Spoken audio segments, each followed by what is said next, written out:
Good evening everyone. मैं हूं krypton और कनेक्ट सिविल्स के इस प्लेटफॉर्म पे आपका फिर से स्वागत करता हूं। हम राजस्थान इकोनॉमी पढ़ रहे थे, उसमें हमने शुरू में स्टार्ट किया था कि बेसिक इकोनॉमिक ओवरव्यू क्या है इकोनॉमी का, हमने वो पढ़ा था। फिर हमने देखा था कि उसमें फिर इकोनॉमी में आगे कैसे बढ़ते हैं, तो हमने जीएसडीपी पढ़ी थी। फिर हमने देखा था कि जीएसडीपी में 3 तरह के सेक्टर होते हैं भाई, एग्रीकल्चर होता है, सर्विस होता है और इंडस्ट्री होती है।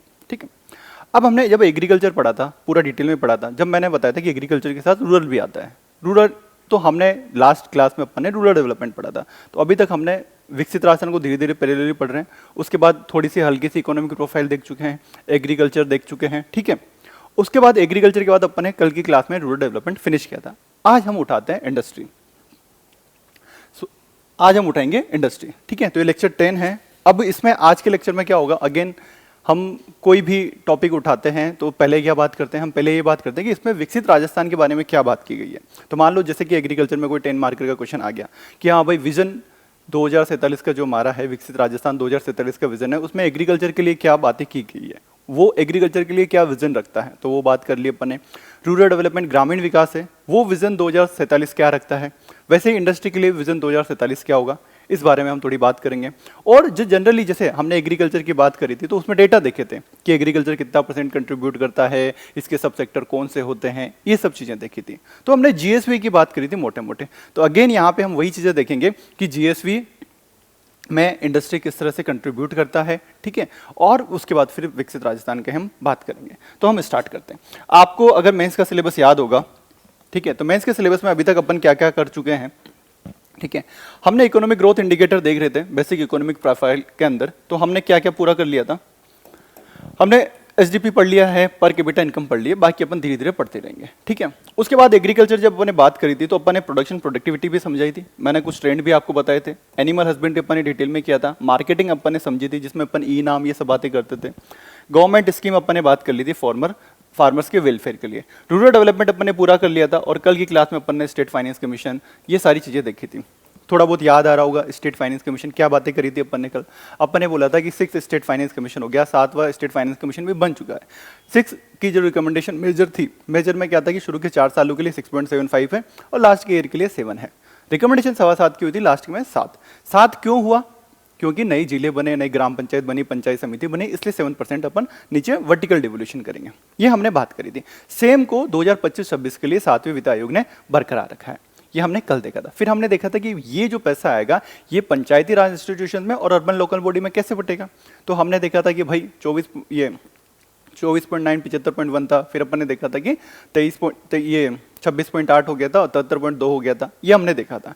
और फिर अपन ने कि ये पैसा आया है तो ये खर्च कैसे होगा, तो ईयर मार्किंग कैसे होगी ये देखी थी। हॉरिजॉन्टल डिस्ट्रीब्यूशन है वो कैसे होगा, उसके भी अपन ने कुछ पैमाने देखे थे। जैसे अर्बन लोकल बॉडी का याद आ रहा हो कि 70% तो सब में बटेगा। ठीक है, 55% पॉपुलेशन पे, 15% एरिया पे, 30% केवल नगर पालिकाओं में बटेगा। ठीक है, ये सारी बातें अपन ने कल की करी थी। अब अपन ये पूरा टॉपिक हो चुका है, अब अपन आते हैं इंडस्ट्री के लिए। ठीक है, तो इंडस्ट्री में पहले अपन बेसिक समझेंगे कि इंडस्ट्री का कौन कौन से सब सेक्टर्स होते हैं, क्या क्या ग्रोथ ट्रेंड है। Good evening everyone. ठीक है, ये सिलेबस है। ठीक है, किस तरह के क्वेश्चन आते हैं, जैसे अगर अपन थोड़ा सा मेंस के क्वेश्चन देखें कि क्या क्या आए हैं, तो आप ये देखोगे कि 2024 में एक क्वेश्चन आया है कि ये जो एक्नॉलेजमेंट सर्टिफिकेट मिलता है ना, वो नोडल एजेंसी कौन सी है और क्या पर्पस होता है। ठीक है, अभी जब इंडस्ट्री में पढ़ाऊंगा धीरे धीरे आपको सारी चीज़ें, ये सब चीज़ें कवर हो जाएगी। ठीक है, कि एमएसएमई में ये क्या है, राजस्थान रिफाइनरी प्रोजेक्ट क्या है, ये भी अपन बात कर लेंगे। ठीक है, ब्यूरो ऑफ इन्वेस्टमेंट प्रमोशन क्या है, ये भी जब अपन इन्वेस्टमेंट पढ़ेंगे तब बात करेंगे। और कोई एनालिटिकल क्वेश्चन है, वो बहुत पहले आया था कि मैन्युफैक्चरिंग सेक्टर के लिए क्या क्रिटिकल एग्जामाइन करो, जो भी स्ट्रेटेजी अपनाइए, क्या कमियां हैं, क्या अच्छी बातें हैं, ये आए थे। अब देखो, जब राजस्थान इकोनॉमी की बात करते हैं, ट्रेडिशनल ट्रेंड ये रहा है कि सीधा क्वेश्चन कैसे आते हैं कि सीधा स्कीम पे आते हैं। स्कीम बेस पे मेंस में क्वेश्चन आ गया कि भाई स्वामित्व स्कीम के बारे में बताओ, ये स्कीम बताओ, ये है ना हेल्थ सेक्टर में स्कीम बताओ, ये सब बताओ। लेकिन कभी हो सकता है इस बार आपके थोड़े एनालिटिकल क्वेश्चन भी आए, थोड़ा इंटरलिंक करते हुए लिखने की कोशिश करवाई जाए आपसे। तो थोड़ा सा धीरे धीरे जो भी चीज़ें अपन पढ़ते जा रहे हैं उनको धीरे धीरे थोड़ा एब्जॉर्व करने की कोशिश करना। अब जैसे जब भी अपन ये विकसित राजस्थान की बात करते हैं तो भाई इनको कंक्लूजन में यूज़ करना है। ठीक है, ये अपन ऐसे फालतू में नहीं पढ़ रहे। ठीक है, इनको कंक्लूजन में यूज़ करो इंडस्ट्री के टाइम पे। सबका विकसित राजस्थान जो मैं पढ़ा रहा हूँ सबको कंक्लूजन में अपन को यूज़ करना है। तो सिंपल से क्वेश्चन आते हैं, ये सब एड्रेसेबल है, बहुत ईजी। तो विकसित राजस्थान पे आते हैं। विकसित राजस्थान में मैंने आपको क्या बताया था कि 13 सेक्टर है और 4 थीम है, यही बात करी थी अपन ने। 4 थीम अपन ने देखी थी कि पहला तो अपन जन कल्याण करेंगे, तो जन कल्याण करेंगे तो भाई कैसे करेंगे, ग्रोथ होनी चाहिए, त्वरित ग्रोथ होनी चाहिए। और तीसरी अपने बात करी थी कि भाई फ्यूचर रेडी राजस्थान होना चाहिए। चौथी अपन ने गवर्नेंस की बात करी थी। तो जब अपन बात कर रहे थे कि जन कल्याण के लिए ग्रोथ हो, तो ग्रोथ कहाँ से होगी, तो ग्रोथ में एक थीम है इंडस्ट्री। तो ग्रोथ और एम्प्लॉयमेंट के लिए जो थीम है वो है इंडस्ट्री और टूरिज्म। तो ये सर्विस सेक्टर की बात है और ये कौन से सेक्टर की बात है, इंडस्ट्रियल सेक्टर की। इसी को आज हम पढ़ेंगे। आपके जो विकसित राजस्थान के अंदर जो 13 थीम दे रखी है वो हमारे इकोनॉमिक रिव्यू के 13 चैप्टर बनते हैं। इसी को आज हम डिटेल में पढ़ने वाले हैं और जो चैप्टर नंबर 5 है हमारा इकोनॉमिक रिव्यू का, ठीक है। जीएसवी अपन ने पढ़ा था, आपको हल्का फुल्का याद आ रहा हो तो, है ना। 17.12 लाख करोड़ रुपए अपन बोलते थे कि 25-26 के लिए इतना हमारा जीएसवी है, ग्रोथ स्टैटिक वैल्यू एडेड, ठीक है। अगर उसमें फिर हमने देखा था कि जो एग्रीकल्चर हो गया, जो इंडस्ट्री हो गया, सर्विस सेक्टर, इनका कुछ क्षेत्र होता है, ठीक है। अब ये भी तो अपन 2 पार्ट में देखते थे, कांस्टेंट प्राइस पे देखते थे और करंट प्राइस पे देखते थे, यही देखते थे। आई होप आप लोगों को क्लियर हो। जब भी अपन एग्रीकल्चर की बात कर रहे थे, अपन बताते थे कि चारों तरफ 25 बीघा का खेत 25.74% एग्रीकल्चर कवर करता है, ये अपन ने पहले बात करी थी, है ना। तो कृषि 25.74 करता है। इंडस्ट्री जो है, अगर मैं बात करूं करंट प्राइस पे, प्रचलित मूल्यों पे, इंडस्ट्री जो है कितना परसेंट कंट्रीब्यूट करती है, पहली बात तो हमें ये याद रखना है कि इंडस्ट्री जो है वो प्रचलित मूल्यों पे जो हमारा जीएसवी है उसके अंदर 26.55% कंट्रीब्यूट करती है। बाकी सर्विस सेक्टर है 47.71। पहली बात तो हमें जो याद रखने की जरूरत है वो है कि इंडस्ट्री कितना परसेंट कंट्रीब्यूट करती है, 26.55। और ये मैं किस पे बता रहा हूं, 26.55 में बता रहा हूं आपको कांस्टेंट, ये करंट प्राइस पे, करंट प्राइस पे 26.55 करती है। अब ये जो 26.55 है, ये इसके भी कुछ सब सेक्टर होंगे। जब एग्रीकल्चर की बात करी थी अपन ने बात की थी भाई लाइव स्टॉक एक सेक्टर होता है, क्रॉपिंग एक सेक्टर होता है, फिशिंग एक सेक्टर होता है, ये सब अपन ने बातें करी थी। तो यहाँ पे भी कुछ ना कुछ सब सेक्टर्स होंगे इंडस्ट्री में। डायरेक्ट 26.55 कहाँ से आया होगा, तो 26.55 के भी कुछ सेक्टर्स हैं, तो थोड़ा उनके बारे में बात कर लेते हैं कि कौन से ऐसे सेक्टर्स हैं जिनसे 26.55 बनता है, ठीक। तो पहले उन सेक्टर्स पे अपन चलते हैं। ये डायग्राम बहुत इंपॉर्टेंट है, हर साल प्रीलिम्स में एक क्वेश्चन आपको यहां से मिलता है, ठीक है। अब जब अपन एग्रीकल्चर की बात कर रहे थे, 26 पॉइंट कितना बताया था मैंने, ये 25.74 बताया था करंट प्राइस पे। तो वो जो 25.74 बनता है, अगर अपन उसी को 25.74 बनाए तो भाई लाइव स्टॉक से कितना आता है, पशुधन से 12.70, फसल से 10.97, फॉरेस्ट्री से 1.93 और मत्स्य पालन से 0.14 आता है। ये वहां पे बताना थोड़ा छूट गया था और टोटल मिला के 25.74 होता है। अगर मैं ये बोलूं, अगर मुझे कहीं पे इंट्रोडक्शन लिखना है, पशुधन का लिखना है, तो भाई पशुधन राजस्थान की जीएसवी में 12.70% कंट्रीब्यूट करता है। एक लाइन में मेरा स्टेटमेंट हो गया। मुझे फिशरी के बारे में बात करनी है, तो भाई फिशरी जो है राजस्थान की जीएसवी में 0.14% कंट्रीब्यूट करती है। ये चीज़ हो गई। तो ये एक याद रख लेना है अपन को कि वहां पे थोड़ा सा रह गया था, इसको इसलिए मैं अभी बता दे रहा हूं कि अपन एग्रीकल्चर में जब अपन बात करते हैं, ठीक है, एग्रीकल्चर अपन ने देखा 25.74% कंट्रीब्यूट करता है, ठीक है। ये मैं बात कर रहा हूं करंट प्राइस पे। अब इसमें भी अपन ने ये 25.74 कैसे बना होगा, पशुधन, लाइव स्टॉक, क्रॉप्स होगी, फसलें होगी, ठीक है, फॉरेस्ट्री होगी, वानिकी होगी, और क्या होगा, मत्स्य पालन होगा, फिशरीज होगी, ठीक है। पशुधन होता है अपना 12.70%, ठीक है।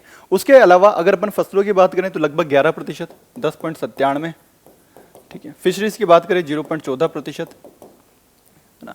और इसकी बात करें अपन वानिकी की 1.93% या फॉरेस्ट्री की 1.93%। ये टोटल जोड़ोगे तो 25.74 हो जाएगा। ये किसका है, जीएसवीए का टोटल जो हमारा है। ये तो हमने एग्रीकल्चर की बात करी। क्या सिमिलरली इंडस्ट्री के लिए भी अपन को याद करना है, ठीक है। इंडस्ट्री कितना कंट्रीब्यूट कर रही है, 26.55% ऑफ जीएसवी, 26.55%। ये एडवांस एस्टिमेट है 25-26 के लिए। अब इनमें इंडस्ट्री में क्या क्या आता है, पहले तो इसके सब सेक्टर अपन देखने की कोशिश करते हैं कि सब सेक्टर में क्या क्या आता है। देखो इंडस्ट्री में सब सेक्टर में एक तो आपको दिख रहा होगा मैन्युफैक्चरिंग सबसे बड़ा, ठीक है, जिसको विनिर्माण बोलते हैं। दूसरा कंस्ट्रक्शन का बिजनेस जो है, ठीक है, वहां पे निर्माण वाला है। तीसरा अपन जो माइनिंग और क्वायरिंग करते हैं, खनन और उत्खनन करते हैं, वो चीज आती है। और लास्ट में इलेक्ट्रिसिटी और other utility service, solar power plant बन रहे हैं, इनसे बिजली बन रही है, ये भी मैन्युफैक्चरिंग ही है, बन ही रहा है ना, ये भी इंडस्ट्री ही है, ठीक है। विंड पावर अपन बना रही है, ये भी इंडस्ट्री है, ठीक है। कोल से बना रही है, ये सब भी इंडस्ट्री का पार्ट है। तो एक तो ये विद्युत वाला आ जाएगा। एक जो अपन माइनिंग के, मान लो अपन ने उदयपुर के माइन से मान लो अपन ने जिंक लेड कुछ भी निकाला, तो ये भी क्या है, इंडस्ट्री का सेक्टर है। ठीक है, यहाँ से भी उत्पादन हुआ तो ये भी हमारा कंट्रीब्यूट किसमें होगा, जीएसवी के अंदर कंट्रीब्यूशन होगा। ठीक है, निर्माण अपन करते हैं तो भाई असेट क्रिएशन होता है, तो वो चीज़ होगी। और मैन्युफैक्चरिंग में तो जो पूरी इंडस्ट्री अपन को देखने को मिलती है, ये पानी की बोतल से लेके ये पेन, ये सब क्या है, मैन्युफैक्चरिंग का पार्ट है। तो अगर मैं ये बात करूँ कि इनमें ये जो 26.55 है ये कैसे कंट्रीब्यूट हो रहा है, तो इसमें अपने 4 सबसेक्टर आते हैं। पहला सबसेक्टर आता है मैन्युफैक्चरिंग, ठीक है, दूसरा सबसेक्टर आता है कंस्ट्रक्शन, निर्माण, तीसरा सबसेक्टर आता है माइनिंग एंड क्वेरिंग, और चौथा आता है इलेक्ट्रिसिटी एंड अदर यूटिलिटीज। ठीक है, अब इनमें सबसे ज्यादा जो कंट्रीब्यूशन आएगा अगर अपन बोले तो मैन्युफैक्चरिंग का आपको देखने को मिलेगा 10.76%। ठीक है, उसके बाद कंस्ट्रक्शन का 9.30%, उसके बाद आपको माइनिंग का मिलेगा 3.3 और 3.2, 3.3 और 3.2%। ठीक है, तो अगर मान लो अपन को इंट्रोडक्शन देना है किसी चीज का, मान लो मैन्युफैक्चरिंग का कोई क्वेश्चन आ गया, जैसे अभी ये लास्ट क्वेश्चन अपन ने देखा कि क्रिटिकली एनालाइज या critically examine the strategy adopted for the manufacturing sector. Manufacturing sector के लिए जो भी स्ट्रेटेजी अडॉप्ट की गई उनका आलोचनात्मक परीक्षण कीजिए। तो भाई एक इंट्रोडक्शन तो अपन ने अपने इंट्रोडक्शन की बात होगी कि मैन्युफैक्चरिंग जो राजस्थान की जो जीएसवी है एडवांस एस्टिमेट 25-26 के लिए, उसमें 10.76% कंट्रीब्यूट करता है। ये प्रीलिम्स में भी इंपॉर्टेंट है और अपने लिए एक इंट्रोडक्शन का एक डेटा अपन को याद होता है कि 10.76%। दूसरे नंबर पे मैन्युफैक्चरिंग आता है 9.3%, उसके अलावा तीसरे नंबर पे अपना माइनिंग क्वेरिंग आता है जो अपना 3.3%, और चौथे नंबर पे अपना इलेक्ट्रिसिटी एंड अदर यूटिलिटीज जो आती है, ठीक है, वो आता है 3.2%। तो ये याद हुआ कि नहीं हुआ, एक बार बता दो कि ये चीज क्लियर है, ये कंट्रीब्यूशन की जो इनके सब सेक्टर क्लियर है, कंट्रीब्यूशन वाली जो सब सेक्टर क्लियर है, क्लियर है सबको? ठीक है, अभी तक कोई डाउट किसी को? मैथ्स स्टूडेंट कोई डाउट किसी को?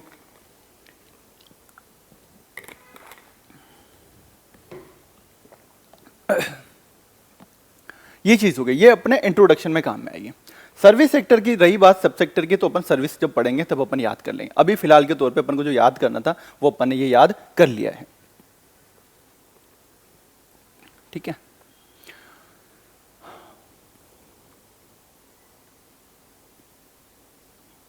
अब अगेन अपन इस पे आते हैं। ठीक है, अपन ने ये एडवांस एस्टिमेट में शेयर देखा, अपन ने एडवांस एस्टिमेट में शेयर देखा।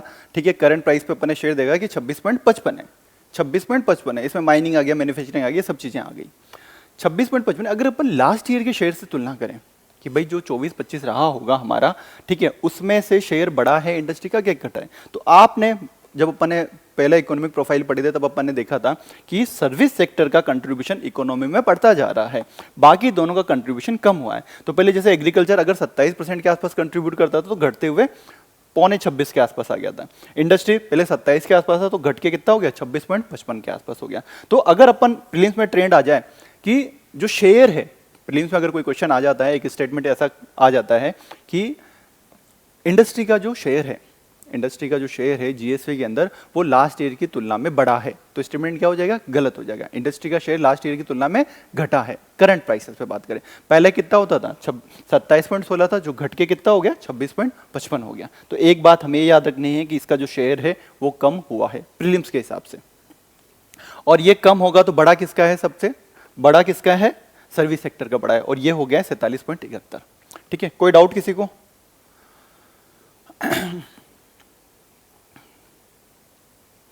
अब अपन बात करते हैं करंट प्राइस पे, जो अपन ने शेयर की बात करी। जीएसवी को अपन ने, मैंने बताया कि करंट पे भी देखते हैं और अपन कैसे देखते हैं, कांस्टेंट प्राइस पे भी देखते हैं। करंट प्राइस पे अपन ने देखा 17.12 लाख करोड़, अपन ने अच्छे से याद भी किया था, याद किया था कि नहीं किया था, 17.12 लाख करोड़ रुपए। ठीक है, 17.12 लाख करोड़ रुपए अपन ने याद किया था। ठीक है, और अगर इसी को अपन ने कांस्टेंट प्राइस पे देखा था तो इसको अपन ने 8.8 लाख करोड़ किया था। ठीक है, 8.8 लाख करोड़ किया था कांस्टेंट प्राइस पे 2011 की, 11-12 की जो अपन लेते हैं। अब तो अपन इसकी बात करते हैं, ये जो शेयर है, अगर अपन करंट प्राइस की बात करते हैं, करंट प्राइस पे जो 17.12 लाख करोड़ है उसमें से इंडस्ट्री का कितना आ रहा है, 26.55। और अगर मैं ये जो बोलूं कि ये 8.8 लाख करोड़ रुपए, 8.8 लाख करोड़ रुपए जो कांस्टेंट प्राइस पे जीएसवी आता है ना, एक स्थिर मूल्य पे 2011 के मूल्य पे आता है, उसमें से इंडस्ट्री कितना कंट्रीब्यूट करती है, तो इंडस्ट्री उस हिसाब से 28.21 कंट्रीब्यूट करती है। कितना? 28.21। तो दो बातें याद रखनी है। अभी तक अपन ने जो बात करी करंट प्राइस की बात करी, तो करंट प्राइस पे अपन बात करें, जीएसवीए के अंदर शेयर कितना है ना, तो करंट प्राइस पे अपन बात करें, जीएसवी के अंदर जो अपन शेयर की बात कर रहे थे है ना, जीएसवी में शेयर, तो अगर मैं बात करूं करंट प्राइस पे बात करूं, ये किसका? इंडस्ट्री की बात कर रहा हूं मैं, उद्योग की बात कर रहा हूं।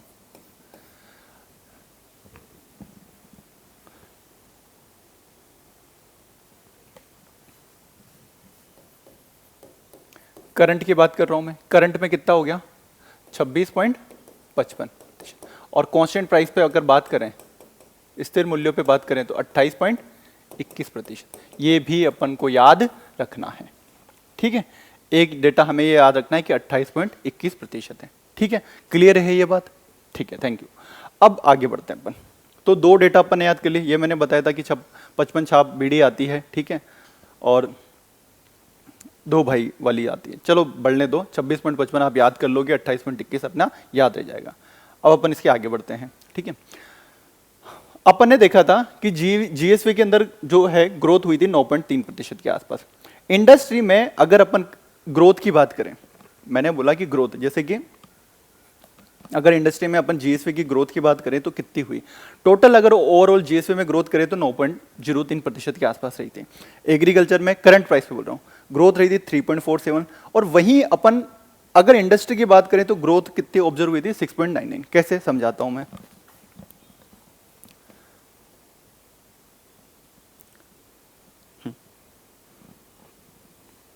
ठीक है, ये आपको दिख रहा है, पिलर दिख रहा है मोटा मोटा,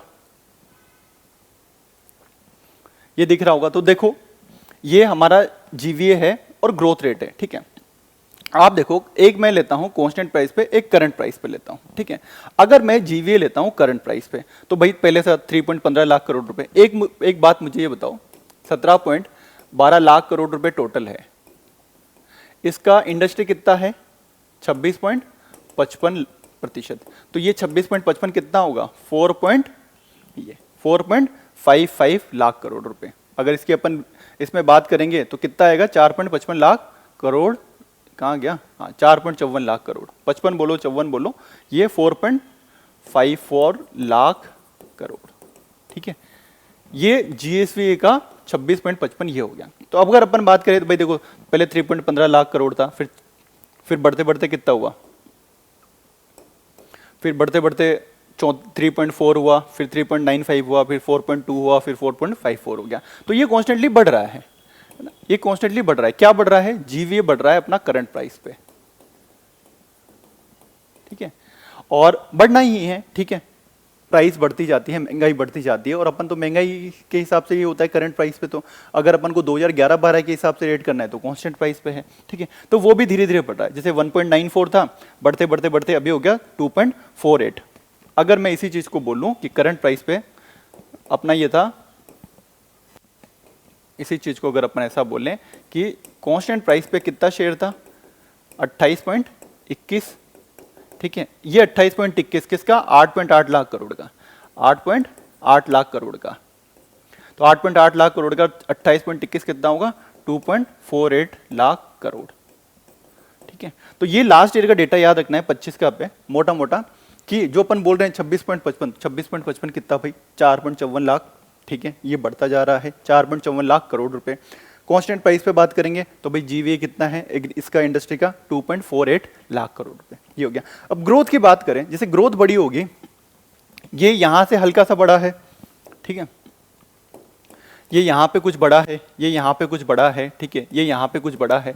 तो ये जो ग्रोथ है ना, तो अगर मैं इसको करंट प्राइस की ग्रोथ की बात करूं तो करंट प्राइस पे ग्रोथ है मेरी, ये जो बड़ा है 4.24 से 4.54, तो ये कितना हो गया? ग्रोथ 6.99%।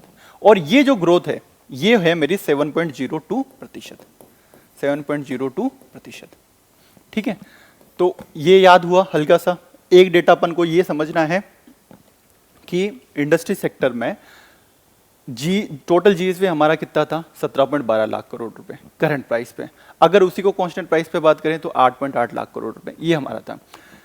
करंट प्राइस पे जो जीएसवे था उसमें से 26.55 इंडस्ट्री कंट्रीब्यूट करता है। तो 26.55 कितना होता है भाई अपना 454 486। अगर ऐसे याद करना चाहें तो डेटा कितना है 454 486, ठीक है। और इसी को अपन क्या बोल रहे हैं 4.5 लाख करोड़, ठीक है। एक तो ये हो गई करंट प्रचलित मूल्यों पे, प्रचलित मूल्यों पे। कांस्टेंट प्राइस पे अपन ने बोला कि 8.8 लाख करोड़ होता है, उसका 28.21% इंडस्ट्री कंट्रीब्यूट करता है। तो 8.8 लाख का 28.21% कितना होगा 247,872 कितना।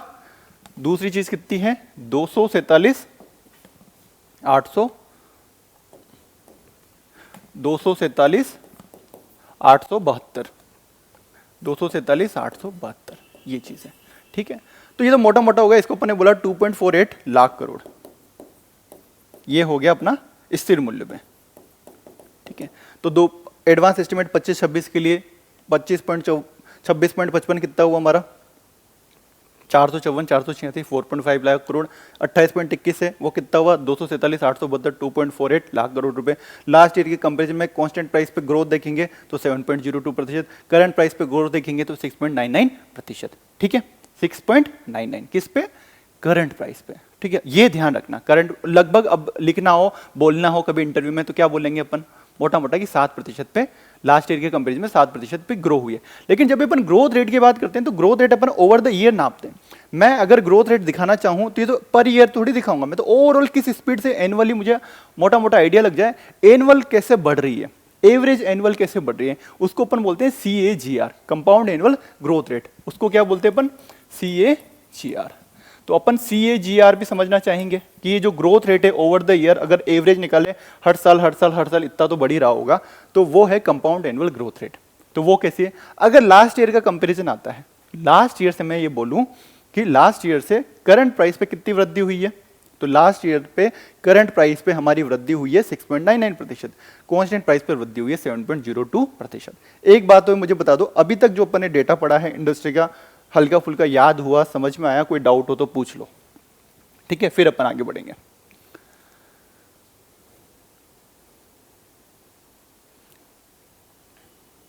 ठीक है,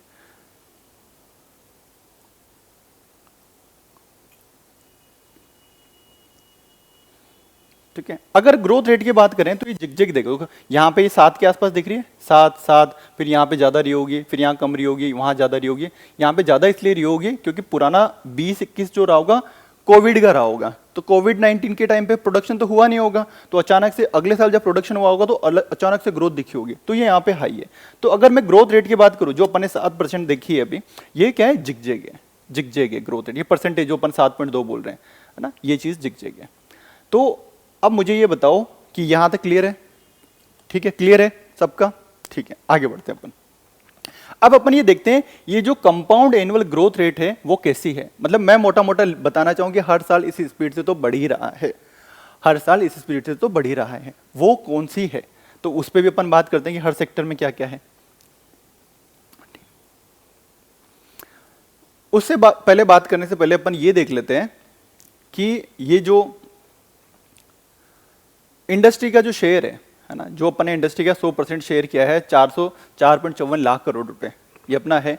इसमें से अगर परसेंटेज वाइज इनमें डिवाइड करें, एक तो अपन ने देखा कि 26.55 पूरा जीएसपी में से परसेंटेज देख लेते हैं कि भाई 10.76 मैन्युफैक्चरिंग करता है, 9.3 अपना माइनिंग ये मैन्युफैक्चरिंग करता है, 3.3 अपना माइनिंग करता है, 3.2 इलेक्ट्रिसिटी करता है। ये तो ओवरऑल जीएसपी में से देखा था, ओवरऑल से हटाओ, एक बार ओवरऑल से हटाओ। अब अपन सिर्फ इंडस्ट्री की बात करते हैं। इंडस्ट्री का हमारा जीवीए कितना है 4 इंडस्ट्री का हमारा जीवीए है 4.54 लाख करोड़, जो भी अपन ने देखा 25-26 के लिए।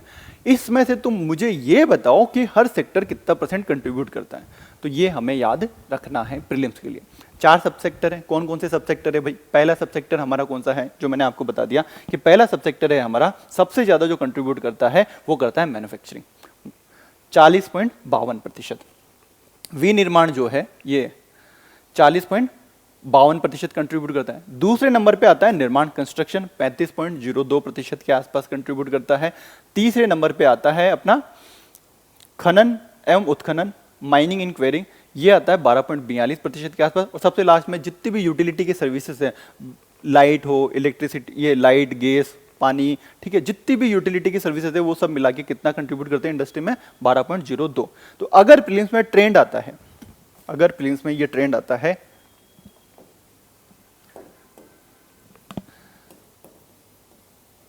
सेक्टोरल कंट्रीब्यूशन, किसमें? 4.4 लाख। इंडस्ट्री का जीवीए कितना है? लाख करोड़। ये किस पे है? एडवांस एस्टिमेट 25-26, ठीक है। इसमें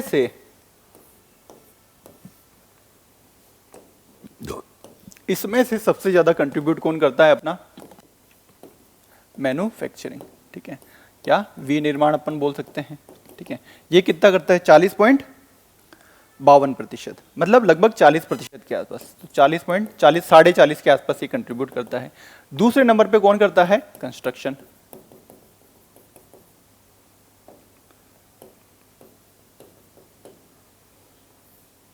कंस्ट्रक्शन होने ही नहीं जा रहा। निर्माण, ये कितना करता है भाई? 35.02%, 35% के आसपास से कंट्रीब्यूट करता है, लगभग बोलूंगा तो मैं 35%। तीसरे नंबर पे कौन कंट्रीब्यूट करता है? तीसरे नंबर पे अपना आता है माइनिंग, क्वेरिंग, खनन, उत्खनन, उत्खनन।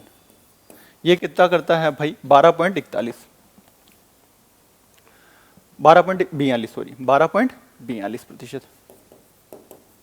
और चौथे नंबर पे अपना आ जाएगा इलेक्ट्रिसिटी, गैस, ये सारी utilities, electricity and other utility, जो भी अन्य उपयोगी सेवाएं हैं, ये कितना करती है? 12.04%।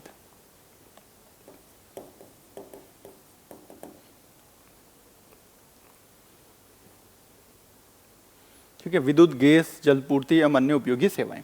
तो अगर ट्रेंड प्रीलिम्स में क्वेश्चन आ जाए कि इनका जो ऑर्डर बताओ, सबसे ज्यादा ये और ये किसके अंदर है? ये जीवीए के अंदर सब सेक्टर कंट्रीब्यूशन है, ठीक है। और अगर 26.55 के हिसाब से देखें, 26.55 के हिसाब से देखें टोटल, तो ये 10.76 था, ये 9.30 था, ये 3.3 था, ये 3.2 था, ठीक है। ये वैसे भी हो गया, ठीक है। ये टोटल जीवीए के अंदर है और ये सिर्फ इंडस्ट्री के जीवीए के अंदर है, ठीक है। ये टोटल जीवीए का पार्ट है और ये किसका? सिर्फ इंडस्ट्री, जीएसवी का पार्ट है टोटल, और ये सिर्फ इंडस्ट्री का है। क्लियर है? यहां तक क्लियर है, ठीक है। तो ये अपन को याद रखना है। मैन्युफैक्चरिंग लगभग राजस्थान का जो इंडस्ट्री का सेक्टर है, इंडस्ट्री का, मैं क्या बोल रहा हूँ, इंडस्ट्री का, जीएसवी का नहीं बोल रहा हूँ। मैं ये बोलूँ तो जीएसवी का तो 10.76 होगा, इंडस्ट्री का लगभग 40.52 या लगभग 40.5% कंट्रीब्यूट करता है। कंस्ट्रक्शन सेक्टर, जो निर्माण सेक्टर जो है, वो लगभग कितना कंट्रीब्यूट करता है?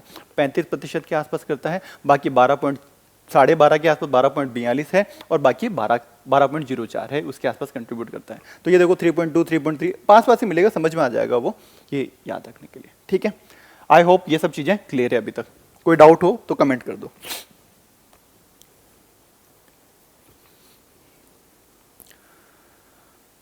तो अगर पूछा जाए कि लार्जेस्ट सबसेक्टर कौन सा होता है, तो सबसे बड़ा अगर सबसेक्टर है तो हमारा कौन सा है? विनिर्माण, मैन्युफैक्चरिंग है।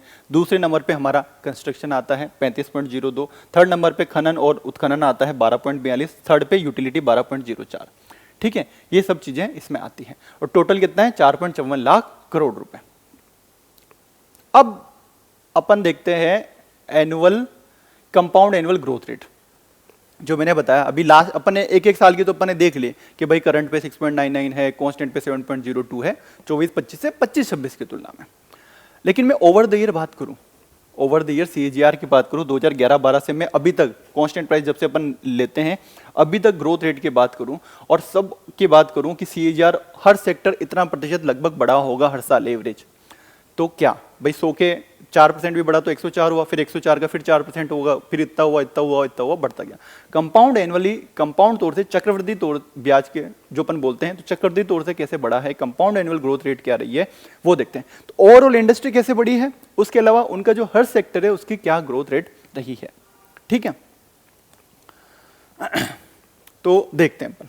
तो आप ये देखोगे, अगर मैं ये बोलूं सबसे ज़्यादा आप देखोगे, सबसे ज़्यादा कंपाउंड एनुअल ग्रोथ रेट की अपन बात करें, CAGR की बात करें, तो सबसे ज़्यादा मान लो उस टाइम पे इनका जो कंट्रीब्यूशन इतना था, आज की प्राइस में इतना हो गया कांस्टेंट प्राइस पे, ठीक है, तो कंपाउंड एनुअल ग्रोथ रेट कितनी रही, ठीक है, तो ये आपको मिलेगी। आप ऐसा देखोगे सबसे ज़्यादा कंट्रीब्यूशन किस, सबसे ज़्यादा स्पीड से कौन ग्रो कर रहा है?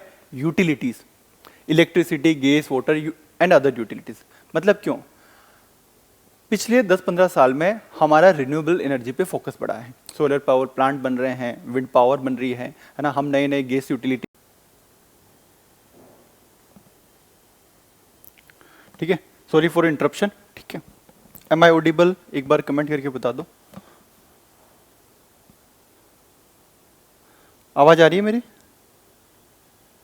ठीक है, हाँ थोड़ा सा इंटरप्शन हो गया था, थोड़ा सा अटक गया था सिस्टम, ठीक है। हम पढ़ रहे थे CAGR कि अभी तो मैंने बात करी थी कि लास्ट ईयर के कंपैरिजन में किस स्पीड से बढ़ा है, तो मैंने बोला कि लास्ट ईयर के स्पीड कंपैरिजन में अगर मैं बात करूं, कांस्टेंट रेट पे बात करूं तो 7.01% से बढ़ा है इंडस्ट्री, और अगर मैं करंट पे बात करूं तो 6.99% से बढ़ा है। लेकिन मैं कंपाउंड बात करूं, मुझे तो तुम ये बताओ कि पिछले 2011-12 के कंपैरिजन में अभी जो 15 साल 16 साल निकले हैं, हर साल लगभग किस स्पीड से बढ़ा है? हर साल लगभग चक्रवृद्धि रूप से अगर किस स्पीड से ग्रोथ हुई है, कंपाउंड एनुअल ग्रोथ रेट क्या रही है, तो अपन ने ये पढ़ रहे थे।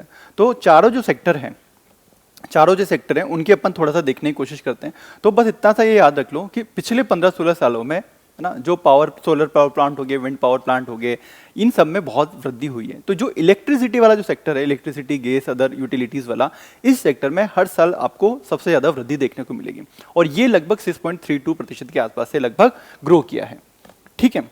दूसरे नंबर पे आपको देखने को मिलेगा, जो सबसे ज्यादा अपन को ग्रोथ देखने को मिली है, वो मैन्युफैक्चरिंग में देखने को मिली है। ये जो सेक्टर है हर साल लगभग 4.75% की स्पीड से ग्रो किया है। तीसरे नंबर पे आपको कंस्ट्रक्शन देखने को मिलेगा, जो लगभग 4%, 4.04% से ग्रो किया है। सबसे कम जो ग्रो किया है वो है माइनिंग सेक्टर, 2.56, हर साल लगभग 2.56 की स्पीड से ग्रो किया है। अब अपन ओवरऑल बात करें तो ओवरऑल जो CAGR की, मैं इंडस्ट्री की ओवरऑल बात करूं, ये टोटल मिला के अगर मैं ओवरऑल बात करूं, ये ओवरऑल और ये ओवरऑल कितना बड़ा है, तो भाई हर साल ओवरऑल लगभग हर साल 4.36% के आसपास से आपको वृद्धि देखने को मिलेगी, ठीक है, ये चीज़ है। तो अगर अपन बात करें सबसे ज़्यादा कौन बड़ा है, इलेक्ट्रिसिटी वाला, ठीक है, हर साल लगभग CAGR इसकी इतनी रही है। दूसरे नंबर पे मैन्युफैक्चरिंग है, तीसरे पे अपना कंस्ट्रक्शन है, चौथे पे अपना माइनिंग है। तो ये जनरली ये सब याद नहीं रखने, अपन को याद रखना है 4.36%। तो अगर मैं बोलूं इंडस्ट्री हर साल 4.36 CAGR की वृद्धि से ग्रो करती है, तो भाई ग्रो करता है, उद्योग जो है इस स्पीड से ग्रो करता है। अब अपन उसके बाद अपन ने जो देखा था कि एक बात तो अपन ने ये कर ली, ठीक है, एक बात तो अपन ने ये कर ली, एक बात और ये करते हैं, जैसे मैंने बोला ना कि जो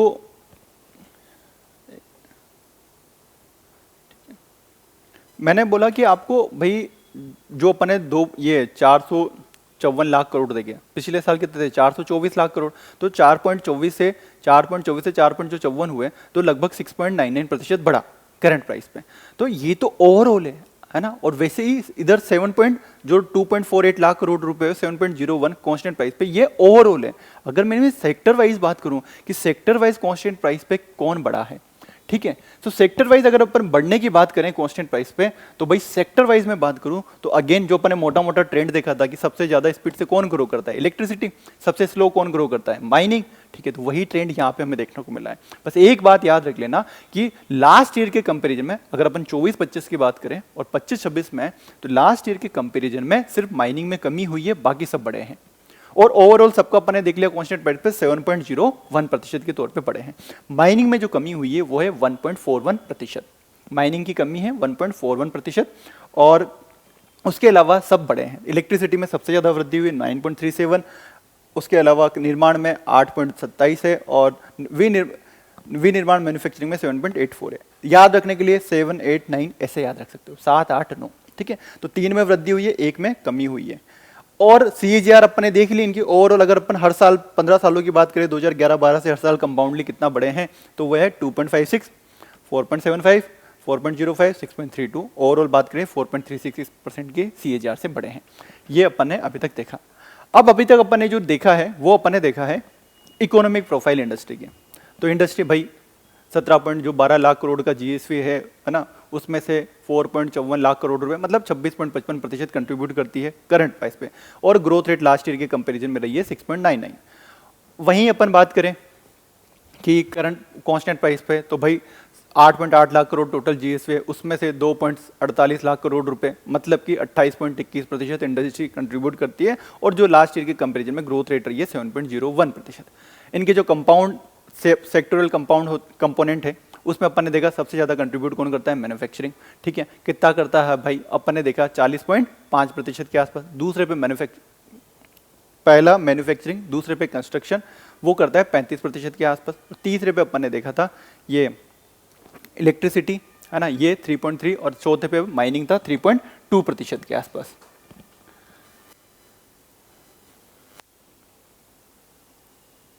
ठीक है, ये जो चीजें अपन ने बात करी थी सबसे,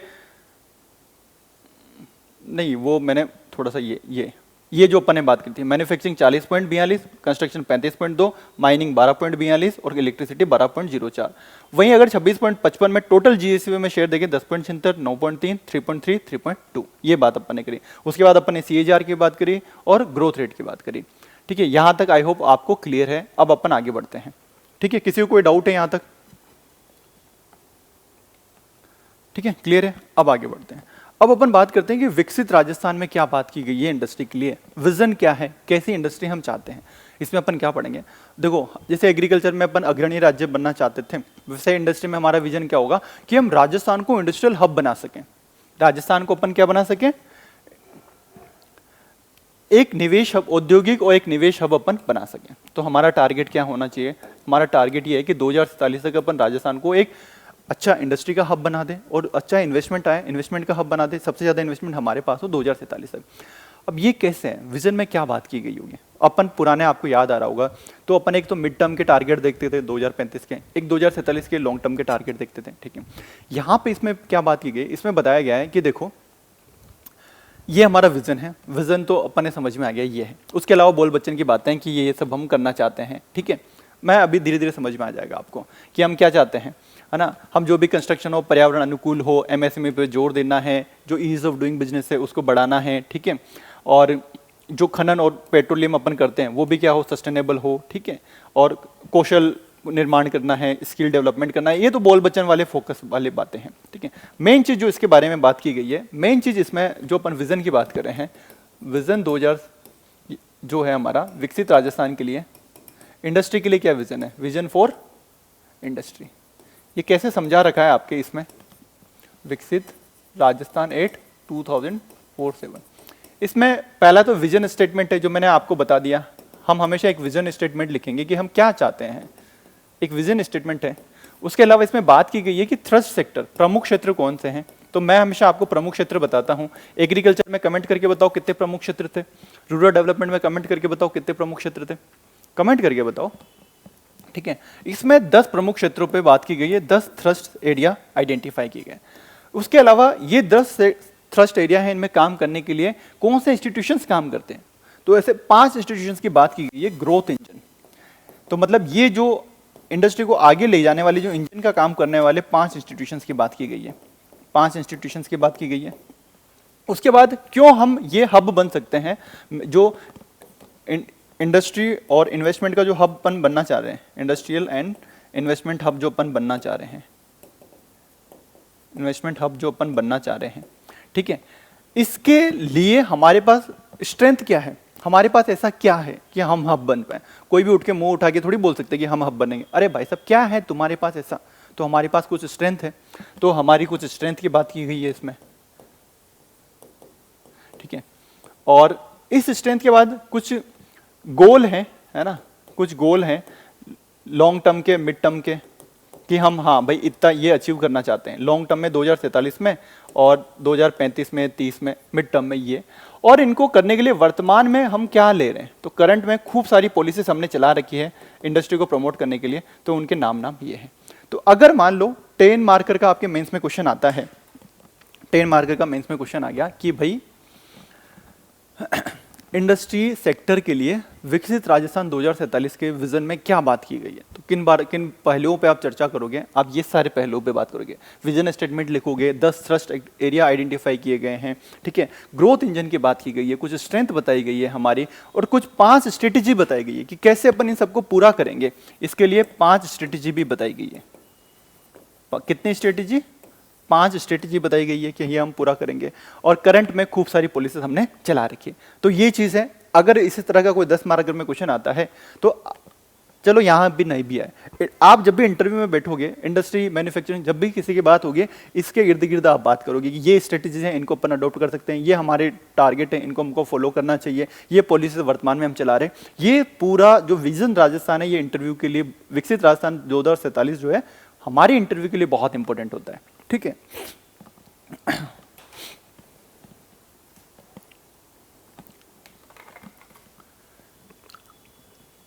यहां तक किसी को कोई डाउट?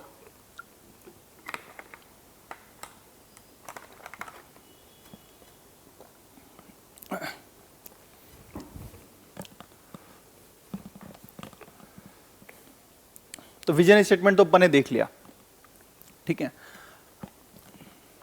अब अपन बात करते हैं कि 10 थ्रस्ट एरिया कौन कौन से आइडेंटिफाई किए गए हैं, 10 कौन से प्रमुख क्षेत्र हैं उन पे जिन पे बात की गई है इस अपने विकसित राजस्थान के अंदर।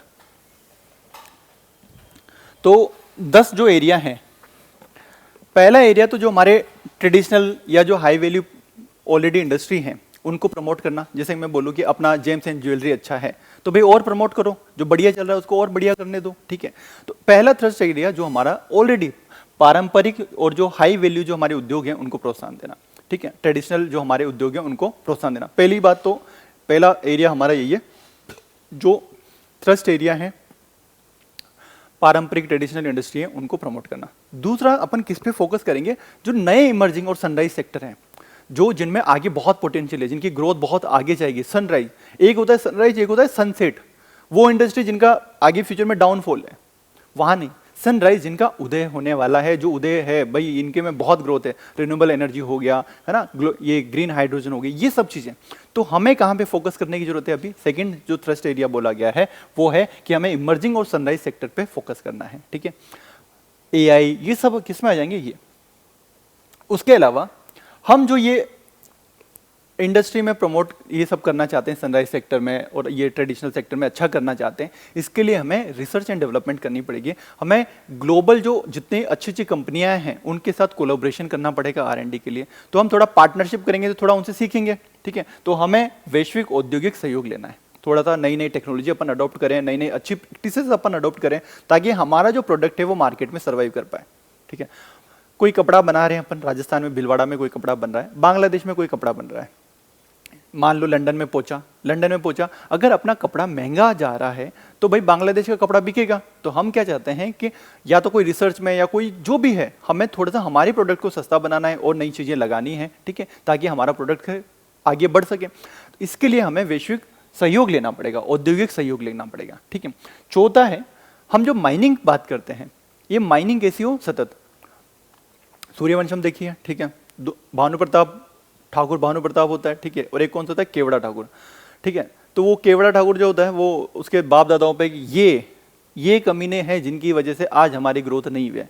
तो हम भी नहीं चाहते कि इन फ्यूचर जनरेशन, जो फ्यूचर जनरेशन रहेगी वो हमें केवड़ा ठाकुर समझे, ठीक है, और हमारे ऊपर गोलियां चलाएं, ठीक है। ये सब इतने खतरनाक माइनिंग करके गए हैं कि इन्होंने पर्यावरण की ऐसी की तैसी कर दी और अब कुछ नहीं हो सकता। तो हम ऐसा नहीं चाहते, हम ऐसा चाहते हैं कि, सॉरी फॉर द लैंग्वेज, ठीक है, फ्लो में निकल जाती, ठीक है। तो हम ऐसा चाहते हैं कि हम केवड़ा ठाकुर की तरह हमें गालियां ना पड़े, तो हम चाहते हैं कि माइनिंग कैसी हो? सस्टेनेबल हो। तो हम अगर मान लो कोई कहीं पे माइन करी, अगर वो वहां पे कोई खड्डा बच गया तो भाई वहां पे कुछ उसको भर दो, कुछ पार्क वार्क बना दो, कुछ चीज कर दो, ठीक है, सस्टेनेबल हो। ऐसा एक ही एक जगह पे माइनिंग नहीं मत करो, माइनिंग का डाइवर्सिफिकेशन कर दो, ठीक है, और नए मिनरल्स को एक्सप्लोर करो। तो अपन कैसी माइनिंग करना चाहते हैं? सतत खनन गतिविधियां अपन करना चाहते हैं। उसके अलावा सबसे जो इंपॉर्टेंट चीज है वो है विनियामक एवं सुरक्षा सुधार। कोई भी इंडस्ट्री अपन खोलना चाहते हैं, अगर मैं जाऊं और मुझे मान लो 6 महीने इस डिपार्टमेंट का सर्टिफिकेट ले आओ, फिर उसका सर्टिफिकेट ले आओ, फिर इसका लेके आओ, इसी में तो मेरी एनर्जी खत्म है। 6 महीने में तो मेरा क्या बोलते हैं कि जो एंथुजियाज्म था वही मर गया, ठीक है। ऐसा नहीं होना चाहिए, ईज ऑफ डूइंग बिजनेस होना चाहिए, वन स्टॉप शॉप हो। एक जगह गया मैं, सारे डिपार्टमेंट वाले वहां पे मिल गए, बताओ कहाँ कहाँ पे साइन करने, कौन कौन से क्लियरेंस लेके आने, एक ही बार में बता दो। तो हमें थोड़े ईज ऑफ डूइंग बिजनेस के रिफॉर्म करने हैं। तो 5 थ्रस्ट एरिया देख लिया अपन ने। ट्रेडिशनल को प्रमोट करना है, नए को प्रमोट करना है, सनराइज सेक्टर को, दूसरा 2 बात ही होगी। ग्लोबल कोऑपरेशन बढ़ाना है, तीसरी बात होगी। चौथा, माइनिंग जो है सस्टेनेबल हो, चौथी बात होगी। 5वां, ईज ऑफ डूइंग बिजनेस करना है या रेगुलेटरी रिफॉर्म अपन को लेके आने हैं। छठा थ्रस्ट एरिया जो किया गया है वो है कि अभी जो वर्तमान में जो हमारे लोग कार्य कर रहे हैं उनकी अप स्किलिंग करना। ठीक है, अभी जैसे एआई का जमाना आ गया, सॉफ्टवेयर का जमाना है, ठीक है, तो अभी पुरानी ट्रेडिशनल स्किल से काम नहीं होगा, अभी आपको उनकी स्किल बढ़ानी पड़ेगी। तो एक बात है स्किल को अप स्किल करना।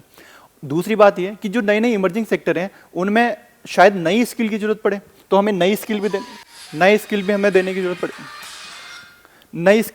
जरूरत पड़ेगी। तो भविष्य में रोजगार हेतु हमें, मान लो भविष्य में कोई नई चीजें हैं, एआई है ना, मशीन लर्निंग, इनमें अपन को स्किल देने की जरूरत पड़ेगी। अभी वर्तमान में जो है उसको स्किल को बढ़ाना पड़ेगा। और जो सबसे बड़ा चैलेंजेस जो हमें देखने को मिलता है, ठीक है, अभी जितने भी आईटीआई से है ना, इवन आईआईटी से भी जो पास आउट होते हैं, ठीक है, मार्केट की रिक्वायरमेंट क्या है और जो तुम्हें करिकुलम में पढ़ाया जा रहा है वो चीज का मिसमैच है। करिकुलम में जैसे फॉर एग्जांपल है ना, ऑर्गेनिक फार्मिंग हमें पढ़ाई गई, ठीक है, हमारे प्रोफेसर साहब आए,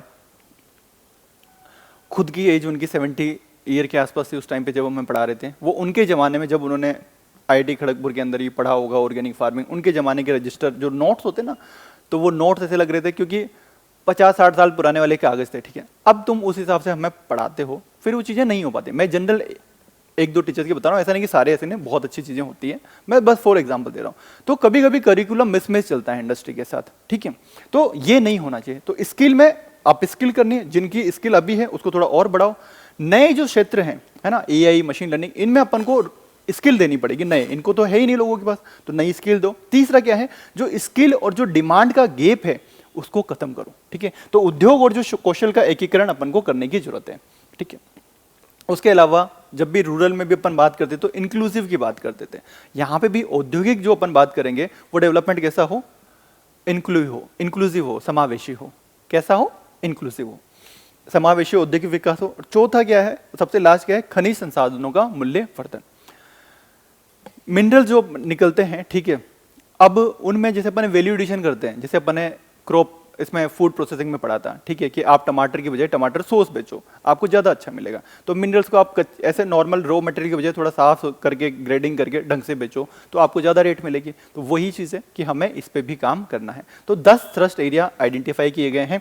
पहला, जो मैं इंग्लिश वालों को भी कर दूं वरना लड़ोगे आप मेरे से, ठीक है, ट्रेडिशनल इंडस्ट्री है जो हाई वैल्यू है उनको बढ़ावा देना। ठीक है, दूसरा है नए इमर्जिंग सनराइज सेक्टर है उनको बढ़ावा देना। तीसरा है ग्लोबल पार्टनरशिप बढ़ाना। चौथा है हमारा सस्टेनेबल माइनिंग करना। पांचवा है ईज ऑफ डूइंग या रेगुलेटरी रिफॉर्म करना। छठा है अप स्किलिंग करना। सातवां है नए जो एम्प्लॉयमेंट है उनके लिए स्किल करना। आठवां है जो गैप है इंडस्ट्री स्किल का वो कम करना, इंटीग्रेट करना। और नौवां है वैल्यू एडिशन करना मिनरल में। और 10वां है इंक्लूसिव इंडस्ट्रियल ग्रोथ होनी चाहिए। तो ये 10 थ्रस्ट सेक्टर हैं जो आइडेंटिफाई किए गए हैं इसके अंदर। ठीक है, बताए गए हैं कि ये हमारी प्रायोरिटी रहेगी आगामी 22-23 साल जो बचे हैं 2047 में, ये हमारी प्रायोरिटी रहेगी।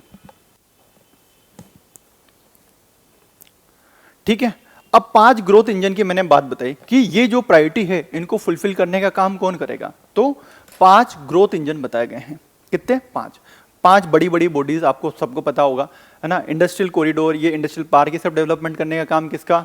रीको। तो रीको एक ग्रोथ इंजन का काम करेगा।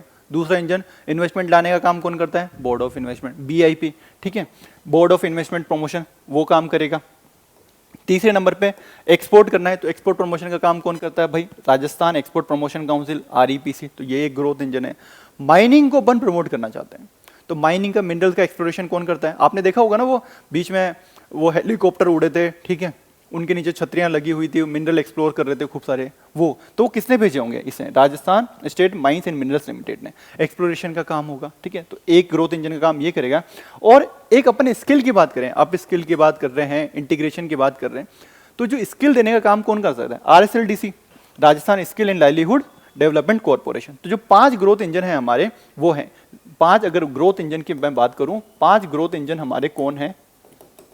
एक तो हमारा रीको है, एक हमारा बोर्ड ऑफ इन्वेस्टमेंट प्रमोशन है, निवेशन संवर्धन ब्यूरो, एक हमारा राजस्थान एक्सपोर्ट प्रमोशन काउंसिल है जो एक्सपोर्ट बढ़ाएगा, एक हमारा Rajasthan state mines and minerals limited है, RSMML है, एक हमारा RSLDC है, Rajasthan skill and livelihood development corporation. ये 5 ग्रोथ इंजन का काम करेंगे। ये टॉपिक प्रीलिम्स के लिए इतना इंपॉर्टेंट नहीं है, मैं इसके लिए बता रहा हूं मैं पूरा, ठीक है। क्लियर है यहां तक, ठीक है। 5 ग्रोथ इंजन की अपन ने बात कर ली, 10 थ्रस्ट एक्ट।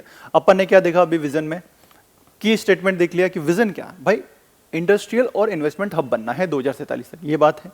उसके बाद 10 थ्रस्ट सेक्टर को पकड़ लिया है कि इन पे ये प्रमुख क्षेत्र है, इन पे अपन ध्यान देंगे तो इन पे ग्रोथ इंजन का काम कौन करेगा, ये 5 इंस्टीट्यूशन है जो ग्रोथ इंजन का काम करेंगे, रिको, बीआईबी, आरईपीसी, आरएसएमएल और आरएसएलडीसी, ये 5 ग्रोथ इंजन है। तो ये बॉडीज अपन आगे जाके पढ़ेंगे। अब स्ट्रेंथ की बात करें, ठीक है,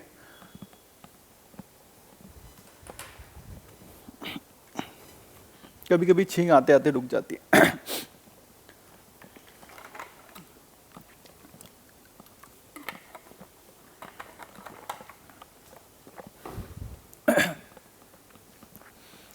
स्ट्रेंथ की बात करें, भाई हब तो बनना चाहते हो, क्या कैलिबर है तुम्हारे पास, पहले ये बताओ।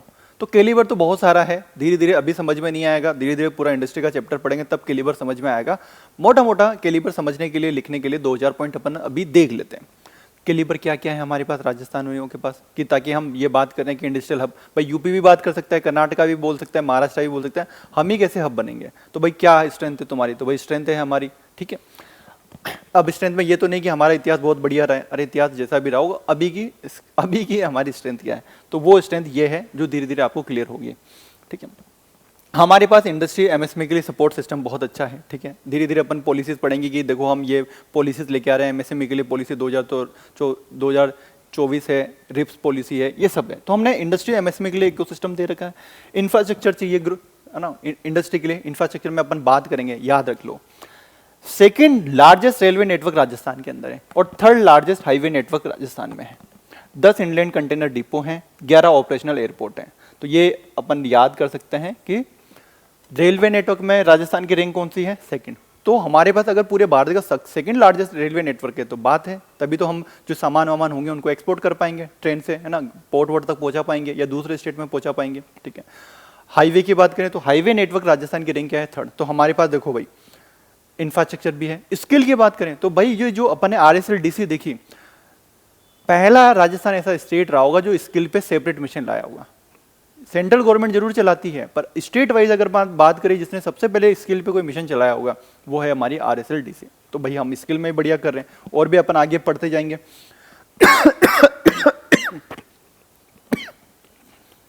मिनरल रिसोर्सेज की बात करें तो हमारे पास अपन पढ़ेंगे कि भाई कुछ मिनरल्स हैं जो सिर्फ राजस्थान में ही मिलते हैं, ठीक है। कुछ में अपन लीडिंग है जैसे लेड, जिंक, जैसे ना वोलेस्टाइनाइट, सेलेनाइट, अपन आगे पढ़ेंगे तो धीरे धीरे क्लियर हो जाएगी, ये हमारी स्ट्रेंथ है। और धीरे धीरे जैसे जैसे ये जो ईवी का जमाना बढ़ रहा है, रिन्यूएबल एनर्जी का, सेमीकंडक्टर सब बढ़ रहे हैं, तो उनमें जो क्रिटिकल मिनरल्स होते हैं हमारे पास लिथियम, कोबाल्ट, ये सब मिलने की प्रोबेबिलिटी है, तो हमारी स्ट्रेंथ हो गई, ठीक है। और राजस्थान, इसी में पेट्रोलियम एनर्जी की बात करें तो ऑन शोर क्रूड प्रोडक्शन में राजस्थान सेकंड पे आता है। ये सब डिटेल में बाद में पढ़ेंगे। एक 10 नंबर का क्वेश्चन आ जाए, 1.5 पन्ने भरने हैं, तो स्ट्रेंथ के तौर पे अपन ये बातें कर सकते हैं, ठीक है।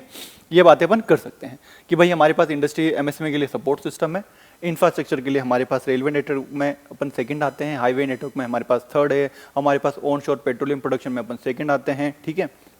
और RSLDC हमारे पास स्किल का काम कर रही है, जनरल बातें हैं। अब कुछ टारगेट जो है, टारगेट अपन इसमें दे रखे हैं कि गोल क्या है इस विजन में, अपन बात तो कर रहे हैं, कुछ 2030 के लिए कुछ टारगेट है, कुछ 2035 के लिए, कुछ 2040 के लिए, कुछ 2047 के लिए।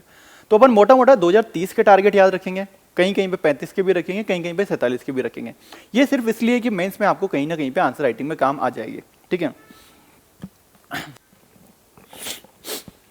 तो देखते हैं, एक जो आपको याद रखना है, सबसे बड़ा आंकड़ा ये याद रखना है कि हम क्या चाहते हैं, राजस्थानियों को स्किल देना चाहते हैं।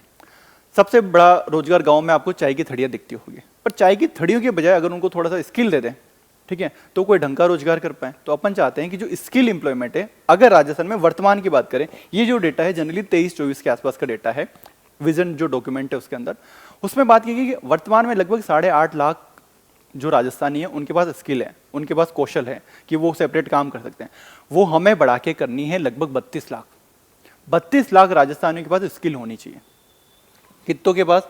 है ना। तो अभी लगभग 8.5 लाख मिलियन के आसपास है। अपन चाहते हैं कि 15 लाख, और फिर अपन बढ़ाते बढ़ाते चाहते हैं 32 लाख लोगों के पास क्या हो जाए, स्किल हो जाए। 32 लाख लोगों के पास स्किल हो जाए और लगभग 15 लाख लोगों के पास क्या हो, स्किल हो। ये हमारा टारगेट है। टारगेट रखते हैं कुछ, जैसे हम भी रखते हैं कि भाई हमारे यूट्यूब के सब्सक्राइबर इतने बड़े हैं, हमारे ये हो, रेवेन्यू इतना हो, ये। तो वैसे ही हमारा टारगेट ये स्किल के मामले में, स्किल में 3 थ्रस्ट एरिया थे, अप स्किलिंग, नई स्किल और स्किल मिसमैच जो होता है इंडस्ट्री एकेडमिया करिकुलम का, वो दूर करना है। तो यहाँ पे अगर हम बात करें या स्किल्ड मैन पावर कितनी होगी, तो वो होगी 2030 तक हमारा टारगेट है कि लगभग 15 लाख लोगों के पास कौशल हो, उनके पास स्किल हो। उसके अलावा 2047 तक कितने लोगों के पास स्किल हो, कितने, 32 लाख लोग, 3.2 मिलियन लोगों के पास। ठीक है, एक ये याद रखना है। एक आपको मॉडल कैरियर सेंटर होते हैं, ठीक है, तो ये हर डिस्ट्रिक्ट में कैरियर सेंटर अपन बनाने की कोशिश कर रहे हैं। तो भाई पहले लगभग 16 के आसपास है, तो हम चाहते हैं कि 2047 तक हर डिस्ट्रिक्ट में एक मॉडल कैरियर सेंटर हो, वहाँ पे जाओ, गाइडेंस लेके आओ, उस हिसाब से आगे बढ़ जीवन में बढ़ो। तो हर डिस्ट्रिक्ट में लगभग मॉडल कैरियर सेंटर होना चाहिए। बाकी तो ये आप तो इतने याद भी नहीं रहेंगे, तो 2 तो अपन ने याद कर लिए। तो कुशल लोग कितने होने चाहिए, 32 लाख के आसपास होनी चाहिए। मॉडल कैरियर सेंटर हर जिले में एक होना चाहिए। अभी वर्तमान में हर जिले में एक नहीं है। 2030 तक का टारगेट 30 है, 30 का टारगेट हमारा 30 है।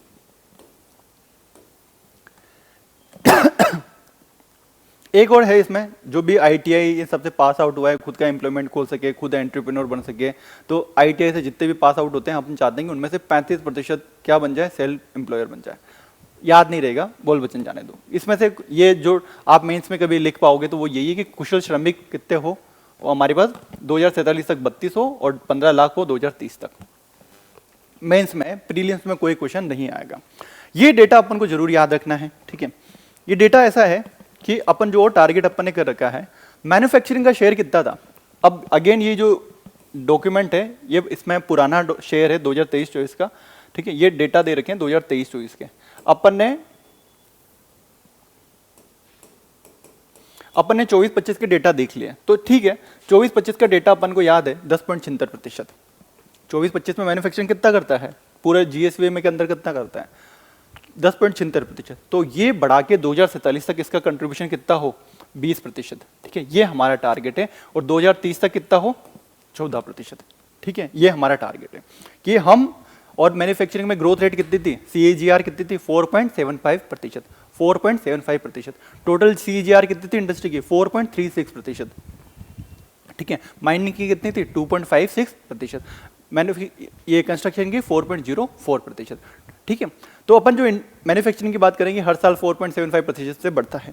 तो बढ़ाते बढ़ाते अपन को थोड़ी सी और ग्रोथ रेट बढ़ानी पड़ेगी। लेकिन जो वर्तमान शेयर है, अभी 23-24 के हिसाब से तो 11.58 था, फिर घट गया होगा, ठीक है, शेयर। लेकिन अभी ये मानो कि 10.76 से अपन को कितना करना है, 20% करना है 2047 में। तो राजस्थान का जो जीएसवी आता है, उसमें से 1/5 यानी 20% जीएसवी कहाँ से आना चाहिए, मैन्युफैक्चरिंग से आना चाहिए। ये हमारा 2047 के लिए टारगेट है। 2030 के लिए हमारा टारगेट लगभग कितना है, ये सब मेंस में आंसर राइटिंग में कहीं ना कहीं पे आपको काम आएंगे। 14% शेयर होना चाहिए 2030 तक। एक तो ये याद रख लो। एक्सपोर्ट की बात करें, एक्सपोर्ट के लिए क्या टारगेट रख सके अपन इंडस्ट्री से, जो भी प्रोडक्ट बनेंगे उनके एक्सपोर्ट के लिए। तो 23-24 में आप देखोगे लगभग अपन ने 83,000 करोड़ का, 83,000 करोड़ का अपन ने एक्सपोर्ट किया 23-24 में। 24-25 का डेटा अलग है, वो लगभग 97,000 है, 97,171 करोड़ है ना। ये है, ये जो इकोनॉमिक रिव्यू में इस बार है 97,171, 97,171। बट अपन जो टारगेट है उस हिसाब से चलते हैं कि 23-24 की तुलना में, 23-24 की तुलना में हमें 2047 तक एक्सपोर्ट बढ़ाना है 5 गुना। कितना, 5 गुना। तो जब भी अपन एक्सपोर्ट की बात करेंगे, कभी मेंस में क्वेश्चन आ गया कि एक्सपोर्ट के बारे में राजस्थान में कौन कौन सी पॉलिसीज हैं, क्या स्टेप लिए गए, वो सब ठीक है, कर देंगे अपन बात। कंक्लूजन में क्या लिखेंगे, कहीं पे अपन को पॉइंट क्या मिलेगा, एक पॉइंट अपने पास ये रहेगा कि अपना एक्सपोर्ट का जो टारगेट है 23-24 का जो 83,000 करोड़ का था, वो बढ़ा के 5 गुना करना है 2047 तक। 2047 तक कितना गुना करना है, 5 गुना करना है। 2030 का भी देख लेते हैं, रिसेंटली लेटेस्ट में क्या है भाई। तो 2030 में अपन को 1.5 गुना करना है, 1.5 गुना करना है। और ओवरऑल कितना करना है, एक्सपोर्ट हमें 5 गुना करना है 2047 तक। मैन्युफैक्चरिंग का शेयर 20% करना है, एक्सपोर्ट अपन को 5 गुना करना है। और अपन एम्प्लॉयमेंट की बात करें तो ठीक है, अभी हर मान लो एम्प्लॉयमेंट 14.25 लाख लोगों के, तो लगभग 30-32 लाख लोगों को, 30-35 लाख लोगों को नया रोजगार मिल जाए। ये सब बोल बच्चन है, आप तो ये जरूर याद रख लेना और ये याद रख लेना, ठीक है। तो कुछ टारगेट, कुछ डेटा मैं आपको याद करवाने की कोशिश कर रहा था। स्किल्ड मैन पावर कितनी होनी चाहिए? 3.2 मिलियन या 32 लाख 2047 तक, ठीक है। और मैन्युफैक्चरिंग का शेयर 20% तक होना चाहिए। और क्या होना चाहिए? 14% होगा 2030 तक। और क्या है? एक्सपोर्ट क्या है? 1.5 गुना बढ़ जाए 2030 तक, और 2047 तक 5 गुना अपन को बढ़ाना है। ये अपने मेंस में आंसर राइटिंग में काम आएंगे। और इसमें माइनिंग पेट्रोलियम के लिए भी कुछ टारगेट दिए गए हैं, ठीक है, जो आप माइनिंग पॉलिसी अपन पढ़ेंगे आगे जाके, ठीक है। वही टारगेट नहीं है, कुछ अलग नहीं है। तो जैसे कि अभी वर्तमान में मान लो अपन 57 या 58 के आसपास मिनरल्स को एक्सप्लोर करते हैं, जबकि 82 तरह के मिनरल्स मिलते हैं। तो ये मिनरल जो एक्सप्लोरेशन है भाई, वो बाकी का क्यों एक्सप्लोर नहीं कर पा रहे? कहाँ कहाँ है, उनका एक्सप्लोरेशन बढ़ाओ। तो ये बढ़ा के अपन जो 82 में से लगभग 70 का अपन एक्सट्रैक्शन कर पाए। तो मिनरल एक्सप्लोरेशन जो है डाइवर्सिफाई अपन जो करना चाहते हैं ताकि सस्टेनेबल माइनिंग हो, तो वो कितने हो? 70। तो पहली चीज तो ये हो गई कि 70 तरह के मिनरल्स को एक्सप्लोर किया जाए। एक तो ये टारगेट हो गया, ठीक है। तो अगर मैं बोलूँ नंबर्स ऑफ मिनरल्स, इनको माइनिंग के अंदर बात करें तो अभी 58 होते हैं, तो बढ़ा के कितने करने हैं 2047 तक। ये डेटा आगे भी आएगा, बट फिर भी एक बार देख लेते उस टाइम पे रिवीजन हो जाएगा, ठीक है। ये इसमें दे रखा था तो मैंने बता दिया। माइनिंग का शेयर की बात करें जीएसवी के अंदर, मैन्युफैक्चरिंग का 10.76 था, माइनिंग का कितना है? 3.3, ठीक है, 3.3 से। तो ये बढ़ा के अपन को करना है 2030 तक 5% और बाद में 2047 तक 8% अपन को करना है। तो मैन्युफैक्चरिंग का शेयर कितना था? 10.76 से अपन को करना था 14 और 14 से 20। यहाँ 3.3 से करना है अपन को 5 और 5 से करना है 8%। तो माइनिंग का जो शेयर चाहते हैं अपन की 100 रुपए की अगर जीएसवी है, गुड्स एंड सर्विसेज बनते हैं, उसमें से 8 रुपए कहां से आने चाहिए? माइनिंग्स में आने चाहिए, ठीक है। प्रवीण, ये पानी की बोतल ले आना यार।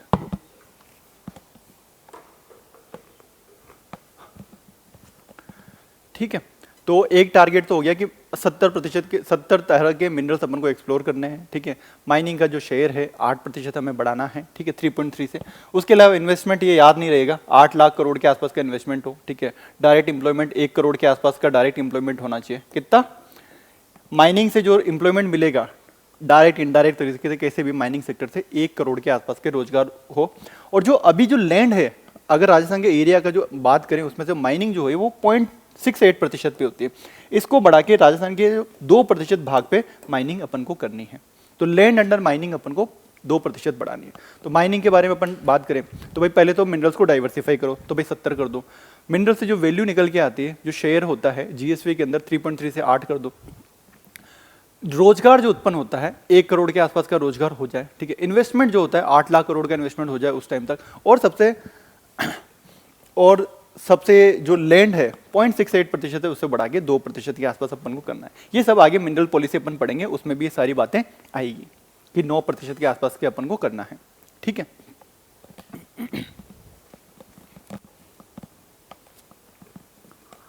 सॉरी, 2% के आसपास पे लैंड अपन को माइनिंग करनी है।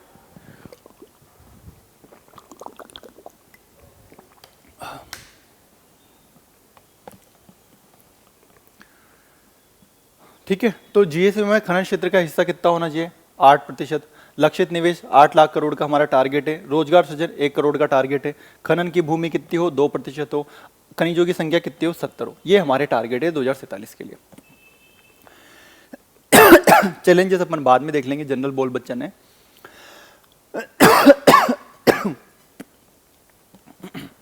अब ये सब अपन ने जो गोल सेट किए, थ्रस्ट सेक्टर एरिया डिफाइन किए, ये सब करेंगे कैसे? 5 ग्रोथ इंजन तो देख लिए अपन ने, और क्या स्ट्रेटेजी है? तो विजन जो डॉक्यूमेंट है उसमें 5 स्ट्रेटेजी बताई गई है कि आप 5 स्ट्रेटेजीज को अपन पूरा करेंगे राजस्थान में और 2047 तक हब बनेंगे। तो इंटरव्यू में बहुत इंपॉर्टेंट है हमारे लिए, ठीक है। ये स्ट्रेटेजी कौन कौन सी है? तो 5 स्ट्रेटेजियां हैं, ठीक है। अब जैसे मान लो इंडस्ट्री पे कोई क्वेश्चन आ गया, मैन्युफैक्चरिंग पे कोई क्वेश्चन आ गया, कहीं पे भी कनेक्टिविटी पे कोई क्वेश्चन आ गया, कुछ भी आ गया, ये 5 स्ट्रेटेजी से आप कंक्लूजन कर सकते हो, ठीक है। आप सजेशन दे सकते हो, वे फॉरवर्ड दे सकते हो। अब ये आपके ऊपर है, आप कितना याद रख पाते हो ताकि आप बाकी लोगों से बेहतर बता सको। मेरा काम है आपको बताना, ठीक है। 5 स्ट्रेटेजी कौन कौन सी है?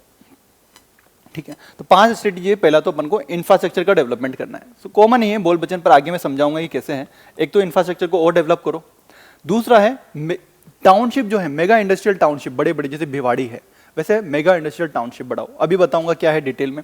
तीसरा क्या है, जो अपन ये जितना भी इंडस्ट्री का डेवलपमेंट कर रहे हैं तो ये कैसा हो, टेक्नोलॉजी ड्रिवन, स्मार्ट हो, इसके भी कुछ टारगेट हो, एनवायरमेंट रूप से सस्टेनेबल हो, सोशली सस्टेनेबल हो, ठीक है, गवर्नेंस के जो रूल्स रेगुलेशन है उनके अंतर्गत काम कर रहा हो, ये सब ऐसा होना चाहिए।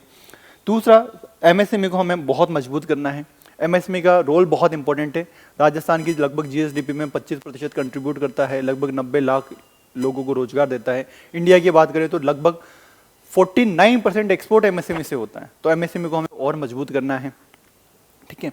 और ईज ऑफ डूइंग बिजनेस हमें करनी है, ठीक है, पॉलिसी रिफॉर्म अपन लेकर आना है। तो अगर अपन बात करें कि 5 स्ट्रेटेजी कौन कौन सी, मोटा मोटा अभी सिंपल से समझाने के लिए कि इंफ्रास्ट्रक्चर को और बेहतर करना है कैसे, भी मैं बताऊंगा। मेगा टाउनशिप बढ़ानी है 5000 हेक्टेयर के से कम आसपास, और एमएसएमई को और मजबूत करना है, ईज ऑफ डूइंग बिजनेस को अपन को लेके आना पड़ेगा। और सबसे इंपॉर्टेंट है हमारे लिए कि हमें ये smart sustainable ESG, environment, socially और गवर्नेंस रूल्स रेगुलेशन से रेगुलेटेड हमारा इंडस्ट्रियल डेवलपमेंट हो। ये 5 रणनीतियां हैं, अब इन पर अपन बात करते हैं एक एक।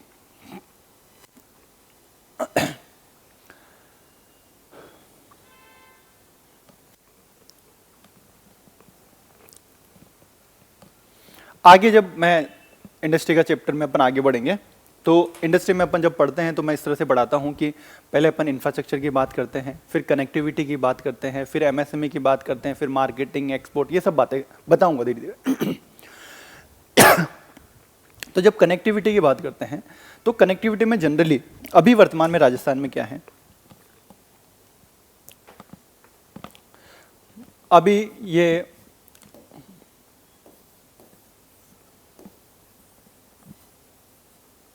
मोटा मोटा राजस्थान है, ठीक है, मोटा मोटा राजस्थान है, बारीक तरीके से देखोगे तो नहीं दिखेगा, ठीक है।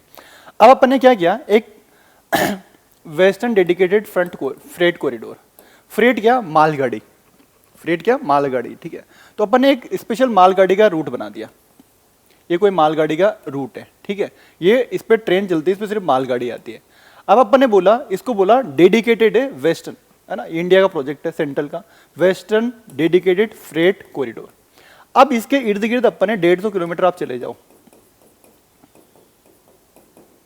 150 किलोमीटर आप चले जाओ, इसमें अपन इंडस्ट्री को डेवलप करना चाहते हैं, ताकि कोई भी इंडस्ट्री यहाँ से कुछ सामान बनाएगी, यहाँ पे रेलवे पे गए, एक्सपोर्ट किया, अब आगे मुंबई ले जाओ, इधर दिल्ली ले जाओ, या एक्सपोर्ट करना है तो मुंबई पोर्ट चले जाओ, ठीक है। दादरी से स्टार्ट होगी, आगे अपन पढ़ेंगे। इसको बोला अपन ने Delhi Mumbai industrial corridor, DMIC. DMIC अपन ने बोले। अब डीएमआईसी में एक एक्सप्रेस वे भी निकल रहा है, ठीक है, जैसे अभी काजल मीणा जी फेमस हुई, उससे पहले एक पिंकी मीणा जी फेमस हुई थी डीएमआईसी में करप्शन के लिए। तो एक इसी का पार्ट एक्सप्रेस वे भी है, दिल्ली मुंबई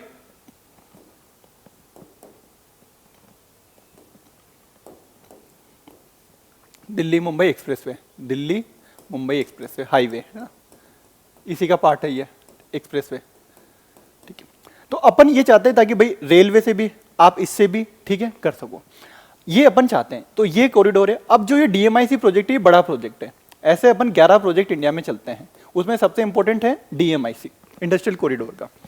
इसमें जो नोड मतलब 24 के आसपास एरिया डेवलप होंगे, उसमें से 5 राजस्थान के अंदर आते हैं। नोड का मेरा मतलब है 5 एरिया पकड़े, एक एरिया अपन ने यहाँ पकड़ लिया, एक यहाँ पकड़ लिया, एक यहाँ, एक यहाँ, एक यहाँ, ऐसे करके 5 एरिया है, 5 एरिया में डेवलपमेंट होगा। एक एरिया को बोला अपन ने खुशीगेड़ा, भिवाड़ी, निमराना इंडस्ट्रियल एरिया। दूसरा नोड जो डेवलप हो रहा है वो हो रहा है हमारा जेपीएमआई, जोधपुर पाली मारवाड़ इंडस्ट्रियल एरिया, ठीक है। 5 नोड में से 2 पे अपना अभी फोकस चल रहा है। तो अब ये एक्सप्रेसवे, जैसे अपन ने फ्रेट कॉरिडोर है, ये एक्सप्रेसवे है, ठीक है, वैसे ही एक अमृतसर एक्सप्रेसवे भी निकल रहा है, एक अमृतसर वाला एक्सप्रेसवे भी निकल रहा है। तो अपन क्या चाहते हैं, जो नए औद्योगिक गलियारे बन रहे हैं इनको और विकसित किया जाए। तो ये जो औद्योगिक गलियारे हैं इनको, तो इसे औद्योगिक गलियारों को विकसित करें, ठीक है। तो अब जैसे ये आप पिक्चर देखोगे, ठीक है, तो जैसे कि अमृतसर जामनगर एक्सप्रेसवे, ये वाला, ये अमृतसर जामनगर एक्सप्रेसवे है, तो इसके इर्द गिर्द इंडस्ट्री डेवलप हो जाएगी, ठीक है। रोड से कनेक्टिविटी है। ये अपन ने बात कर लिया दिल्ली मुंबई एक्सप्रेसवे, ये दिल्ली मुंबई एक्सप्रेसवे हो गया, ये अपना डीएमआईसी वाला जो चीज हो गई, ठीक है, डेडिकेटेड फ्रेट कॉरिडोर। तो अपन चाहते हैं नए क्लस्टर बने, तो नए औद्योगिक गलियारों के आसपास अभी जनरली क्या देखने को मिलेगा आपको, सबसे ज्यादा जो इंडस्ट्री है वो नेशनल हाईवे 48 पे है, तो कंजेस्टेड हो जाता है ना। तो अपन चाहते हैं कि एक तो कंजेशन कम हो, तो भाई नए नए एक्सप्रेसवे हो गया, तो दिल्ली मुंबई एक्सप्रेसवे हो गया, ठीक है, ये जामनगर अमृतसर एक्सप्रेसवे हो गया, थोड़ा डाइवर्सिफाई कर पाए क्लस्टर को, जो भी डेवलपमेंट हो रहा है उसको थोड़ा सा कंजेस्टेड ना हो, अलग अलग एक ही हाईवे से सारे ट्रक निकल रहे हैं, भाई नहीं, रेलवे से भी जा सकते हैं, दूसरे हाईवे से एक्सप्रेसवे से भी जा सकते हैं, ऐसा हो, ठीक है। तो जो नए औद्योगिक गलियारे हैं उनमें अपन क्या कर सकें कि डीएमआईसी जैसे नए गलियारे एक्सप्रेसवे कर सके, विकसित कर सके, और अमृतसर जामनगर इन सबको यूज कर सके। दूसरी चीज है, अभी ये जो अपन बना रहे हैं इनमें अपन को मल्टी मॉडल लॉजिस्टिक पार्क अपन डेवलप कर सके। जैसे कि मान लो, जैसे अगेन वो अपना पिक्चर आता है, हाँ ये है, मान लो ये जोधपुर है, यहां पे मान लो क्या है, ये जोधपुर है यहां पे, ठीक है, या फिर यहां पे भीलवाड़ा मान लो, ठीक है। अब मेरे पास क्या ना ऑप्शन होने चाहिए, मेरे पास क्या है लॉजिस्टिक के ऑप्शन होने चाहिए, मेरे पास रेल का ऑप्शन हो, मेरे पास सड़क का ऑप्शन हो, मेरे पास एयर वाला ऑप्शन हो, एयर कार्गो वाला ऑप्शन हो। तो अपन ऐसा लॉजिस्टिक पार्क बनाए, एक पार्क बना दिया अपन ने कुछ, ठीक है, यहां पे जो सामान आएगा, यहाँ पे मल्टी मॉडल लॉजिस्टिक पार्क बना दिया, मल्टी मॉडल लॉजिस्टिक पार्क बना दिया। ये एयर से भी जा सकता है, एयर कार्गो के से भी, ये रेल से भी जा सकता है, ये रेल रोड नेटवर्क से भी जा सकता है, मतलब जो एक्सप्रेसवे निकल रहे हैं उनसे भी जा सकते हैं। तो अपन को ऐसे मल्टी मॉडल लॉजिस्टिक पार्क बनाने की जरूरत है और भी, ठीक है। तो ताकि ये अपन आगे पढ़ेंगे जब कनेक्टिविटी पढ़ेंगे थोड़ा, तो समझाने के लिए जो स्ट्रेटेजी बताई गई है इस इकोनॉमिक सर्वे में, वो ये बताई गई है कि भाई अपन को क्या करने की जरूरत है, अपन को नए औद्योगिक गलियारे खोलने हैं, अपन को नए मल्टी मॉडल लॉजिस्टिक पार्क बनाने हैं, कुल मिला के ये बात की। अब इनमें नए नए इंडस्ट्रियल जोन बढ़ जाएंगे। तो पहली स्ट्रेटेजी ये है कि हमें इंफ्रास्ट्रक्चर का डेवलपमेंट करना है, ठीक है। तो नए एक्सप्रेसवे बने हैं, डीएमआईसी जो बना है, इसको यूज करो, जो नेशनल NH 48 पे जो कंजेशन है उसको कम करो, ठीक है, ये चीज़ है।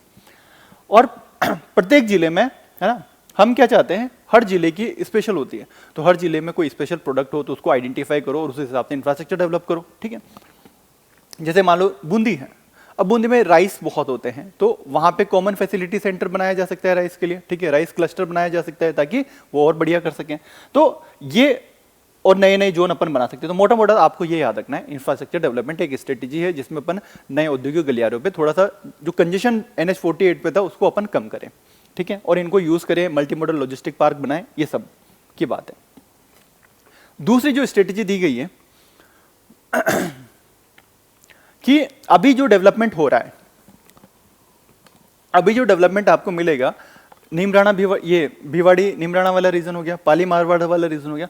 अपन चाहते हैं कि राजस्थान में इंक्लूसिव बैलेंस ग्रोथ हो, तो हर रीजन में नॉर्थ, साउथ, ईस्ट, वेस्ट, हर रीजन में एक क्या हो, एक इंडस्ट्रियल टाउनशिप हो बड़ी। जैसे अपन ने ये वाली टाउनशिप यहाँ पे डेवलप हो रखी है, तो वैसे ही हर रीजन में एक रीजन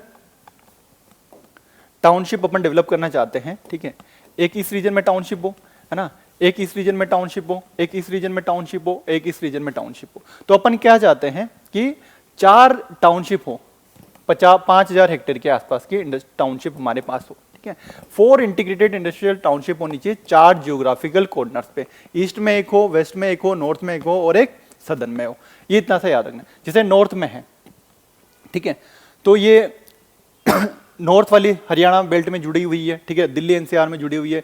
ईस्ट वाली है तो इसको डीएमआईसी जो दिल्ली मुंबई एक्सप्रेसवे है उससे फायदा मिल जाएगा। साउथ वाली है उसको गुजरात की जो इंडस्ट्री है उनका फायदा मिल जाएगा। इधर जो वेस्ट वाली है तो ये जोधपुर पाली जेपीएमआई है उससे फायदा मिल जाएगा, और ये जो जामनगर एक्सप्रेसवे जा रहा है अमृतसर जामनगर उससे फायदा मिल जाएगा। तो अपन क्या चाहते हैं, 4 मेगा इंडस्ट्रियल टाउनशिप बनाना चाहते हैं। तो पहली स्ट्रेटेजी इंफ्रास्ट्रक्चर डेवलपमेंट, दूसरी स्ट्रेटेजी 4 मेगा टाउनशिप अपन को बनानी है। क्लियर है? कहाँ कहाँ पे? एक नॉर्थ में, एक साउथ में, एक ईस्ट में, एक वेस्ट में।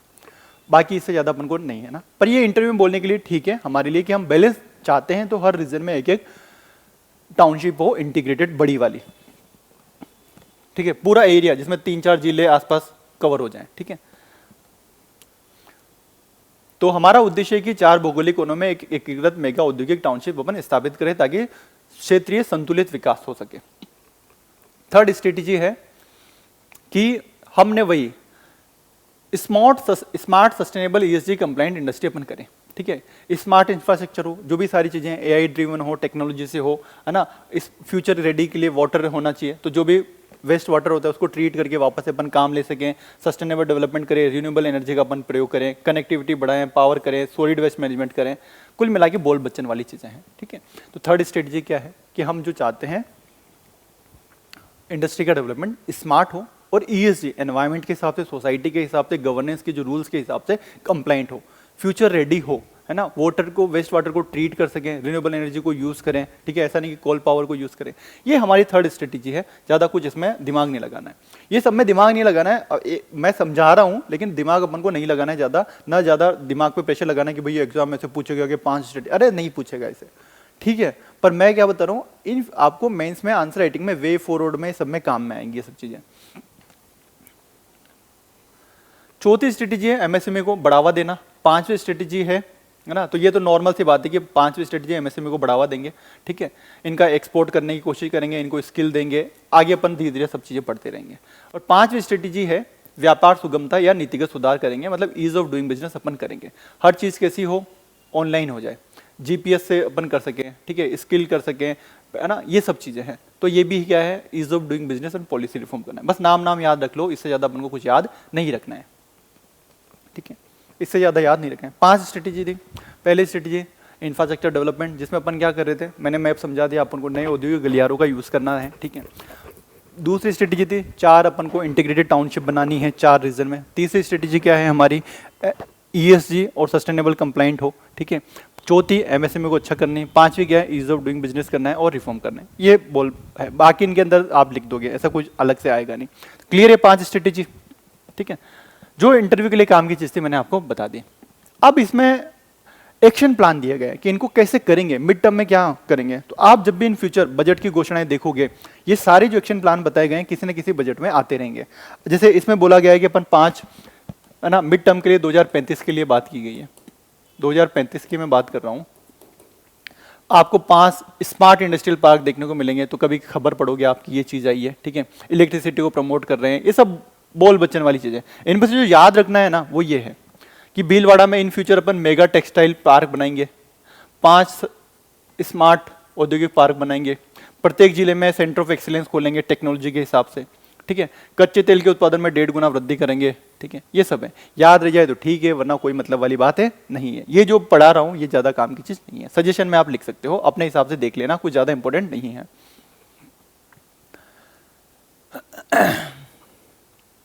और लॉन्ग टर्म के भी दे रखे हैं इसमें कि लॉन्ग टर्म में अपन को क्या करना चाहिए। ठीक है, तो हमें सस्टेनेबल माइनिंग हो, तो जो खदानें खाली हो गई एक, उनमें तालाब बना दो, इको पार्क बना दो, ऐसा कर लो। ठीक है, नए लैंड डेवलपमेंट पार्क बनाओ। ठीक है, फार्मा मेडिकल डिवाइस पार्क बना सकते हैं राजस्थान में 2। ठीक है, मतलब फ्यूचर की स्ट्रेटेजी दे रखी है, जो रेयर अर्थ मिनरल्स होते हैं उनको अपन एक्सटेंड कर सकें। ठीक है, हर ब्लॉक लेवल पे अपन कौशल विकास केंद्र लगा सकें। ये सब बोल बच्चन की बातें, इन फ्यूचर आपको बजट में सब चीजें घोषणाएं देखने को मिलेगी।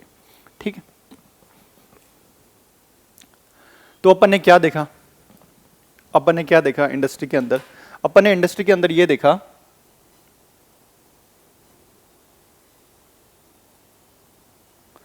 कि विजन जो है वो ये बात करता है, विजन स्टेटमेंट देखा, 10 थ्रस्ट एरिया देखे, की ग्रोथ इंजन देखे 5, उसके कुछ स्ट्रेंथ देखिए, कुछ टारगेट देखे, कुछ 5 स्ट्रेटेजी देखिए, और मिड टर्म और लॉन्ग टर्म एक्शन प्लान देखिए 2047 में जो अपन करने वाले हैं।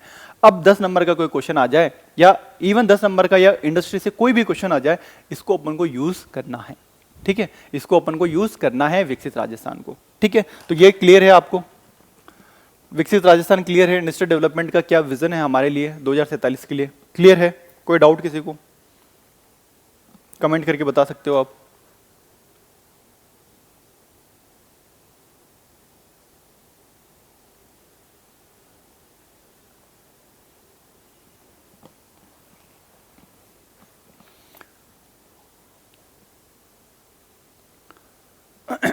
क्लियर है, ठीक है। अब ये आगे की जो पॉलिसीज़ हैं उनके नाम जरूर अपन देखेंगे, ठीक है, कि कौन कौन सी पॉलिसीज़ हैं इसी विकसित राजस्थान का पार्टी की। इनको हब अपन को बनना है, तो क्या वर्तमान में हमारी जो अप्रोच है क्या सही है, तो हमने कई सारी पॉलिसीज़ ला रखी है। तो एक बार नाम देख लेते हैं, धीरे धीरे सारी पॉलिसीज़ आगे इस चैप्टर के अंदर आएगी, ठीक है। तो सबसे बड़ी पॉलिसी है रिप्स पॉलिसी हमारी, है ना, राजस्थान इन्वेस्टमेंट प्रमोशन स्कीम। जितने भी राजस्थान में इन्वेस्टमेंट होते हैं, आप एग्रीकल्चर में करना चाहते हो, फूड प्रोसेसिंग में करना चाहते हो, सोलर पावर प्लांट लगाना चाहते हो, सब, तो सबके बेनिफिट आपको क्या मिलेंगे सरकार की तरफ से, कहाँ पे लिखे होते हैं, रिप्स में लिखे होते हैं, ठीक है। 3 अपन डिटेल में आगे देखेंगे, मोटा मोटा बता देता हूँ कि रिप्स में कैसा होता है। रिप्स 2024 में क्या होता है कि 3 टियर में बेनिफिट देते हैं अपन। कुछ स्टैंडर्ड सेक्टर पकड़ रखे हैं तो स्टैंडर्ड पैकेज मिलेगा, कुछ जो स्टेट की प्रायोरिटी है जैसे green growth, export, skill development, 3 state priority, उनके हिसाब से आपको फंड मिले, वो पैकेज मिलेगा। कोई आप 3-4 हज़ार करोड़ का पैकेज, 500 करोड़ का, 1000 करोड़ का कोई बड़ा प्रोजेक्ट लगाना चाहते हो तो आपको उसके लिए अलग से इंसेंटिव मिलेंगे, ठीक है। तो गोल्ड, सिल्वर, प्लेटिनम, वो सब चीज़ें हैं। तो ये इसके अंदर 3 टियर में अपन बात करते हैं, डिटेल में अपन बाद में देखेंगे। उसके बाद एमएसएमई पॉलिसी है, इसमें भी वही कि एमएसएमई के लिए थोड़े से रिलैक्स नॉर्म होते हैं। जैसे रिप्स में अपन बात करेंगे, मैन्युफैक्चरिंग के लिए जो मिनिमम इन्वेस्टमेंट है वो 50 करोड़ हो, लेकिन एमएसएमई में जब बात करते हैं तो उनके लिए 25 करोड़ का ही प्रावधान है, और भी इनमें खूब सारी रियायतें मिलती हैं, वो डिटेल में अपन देखेंगे। इंटीग्रेटेड क्लस्टर डेवलपमेंट स्कीम देखेंगे कि अपन जब एमएसएमई का डेवलपमेंट करते हैं तो एक क्लस्टर बना के करते हैं। भाई मान लो ब्लू पोर्ट्री, कहीं पे टेरिकोटा का आर्ट बन रही है, टेरिकोटा बन रही है ना, छोटे छोटे मिट्टी के कोई खिलौने बनने, तो एक एरिया को पकड़ो, ठीक है ना, जरूरी एक गांव, दूसरा गांव, दूसरे जिले का तीसरा गांव, एक क्लस्टर पकड़ो, ठीक है। तो जहां पे कम से कम 20-30 जो ये इस तरह की इंडस्ट्रियल यूनिट है वो आ रही हो, तो ये अपन डिटेल में देखेंगे। 1 डिस्ट्रिक्ट 1 प्रोडक्ट पॉलिसी है। माइनिंग के लिए राजस्थान मिनरल पॉलिसी है, एमसेंट पॉलिसी। स्किल के लिए राजस्थान स्किल पॉलिसी है। एक्सपोर्ट के लिए एक्सपोर्ट प्रमोशन पॉलिसी है। लॉजिस्टिक पॉलिसी है, ठीक है। टेक्सटाइल अपरेल पॉलिसी है। डेटा सेंटर पॉलिसी है, जिसके अंदर अपन 5 साल में 20,000 करोड़ का इन्वेस्टमेंट चाहते हैं, 20,000 मेगावाट कैपेसिटी की स्थापित करना चाहते हैं, ठीक है। एवीजीसी एक्सआर पॉलिसी है, ठीक है। Other supporting civil aviation policy है, यूथ पॉलिसी है, टूरिज्म पॉलिसी है, रिन्यूएबल एनर्जी की पॉलिसी है। ये सब डिटेल में अपन देखेंगे, और आपको मेंस में एक क्वेश्चन इनसे मिलता है।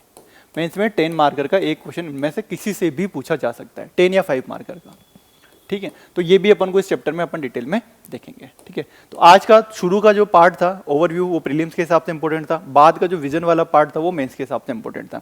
तो आज की क्लास में किसी को कोई दिक्कत है, ठीक है, कोई डाउट है किसी को, फिर अपन फाइंड अप करते हैं और फिर अपन कल मिलेंगे, ठीक है। Thank you everyone.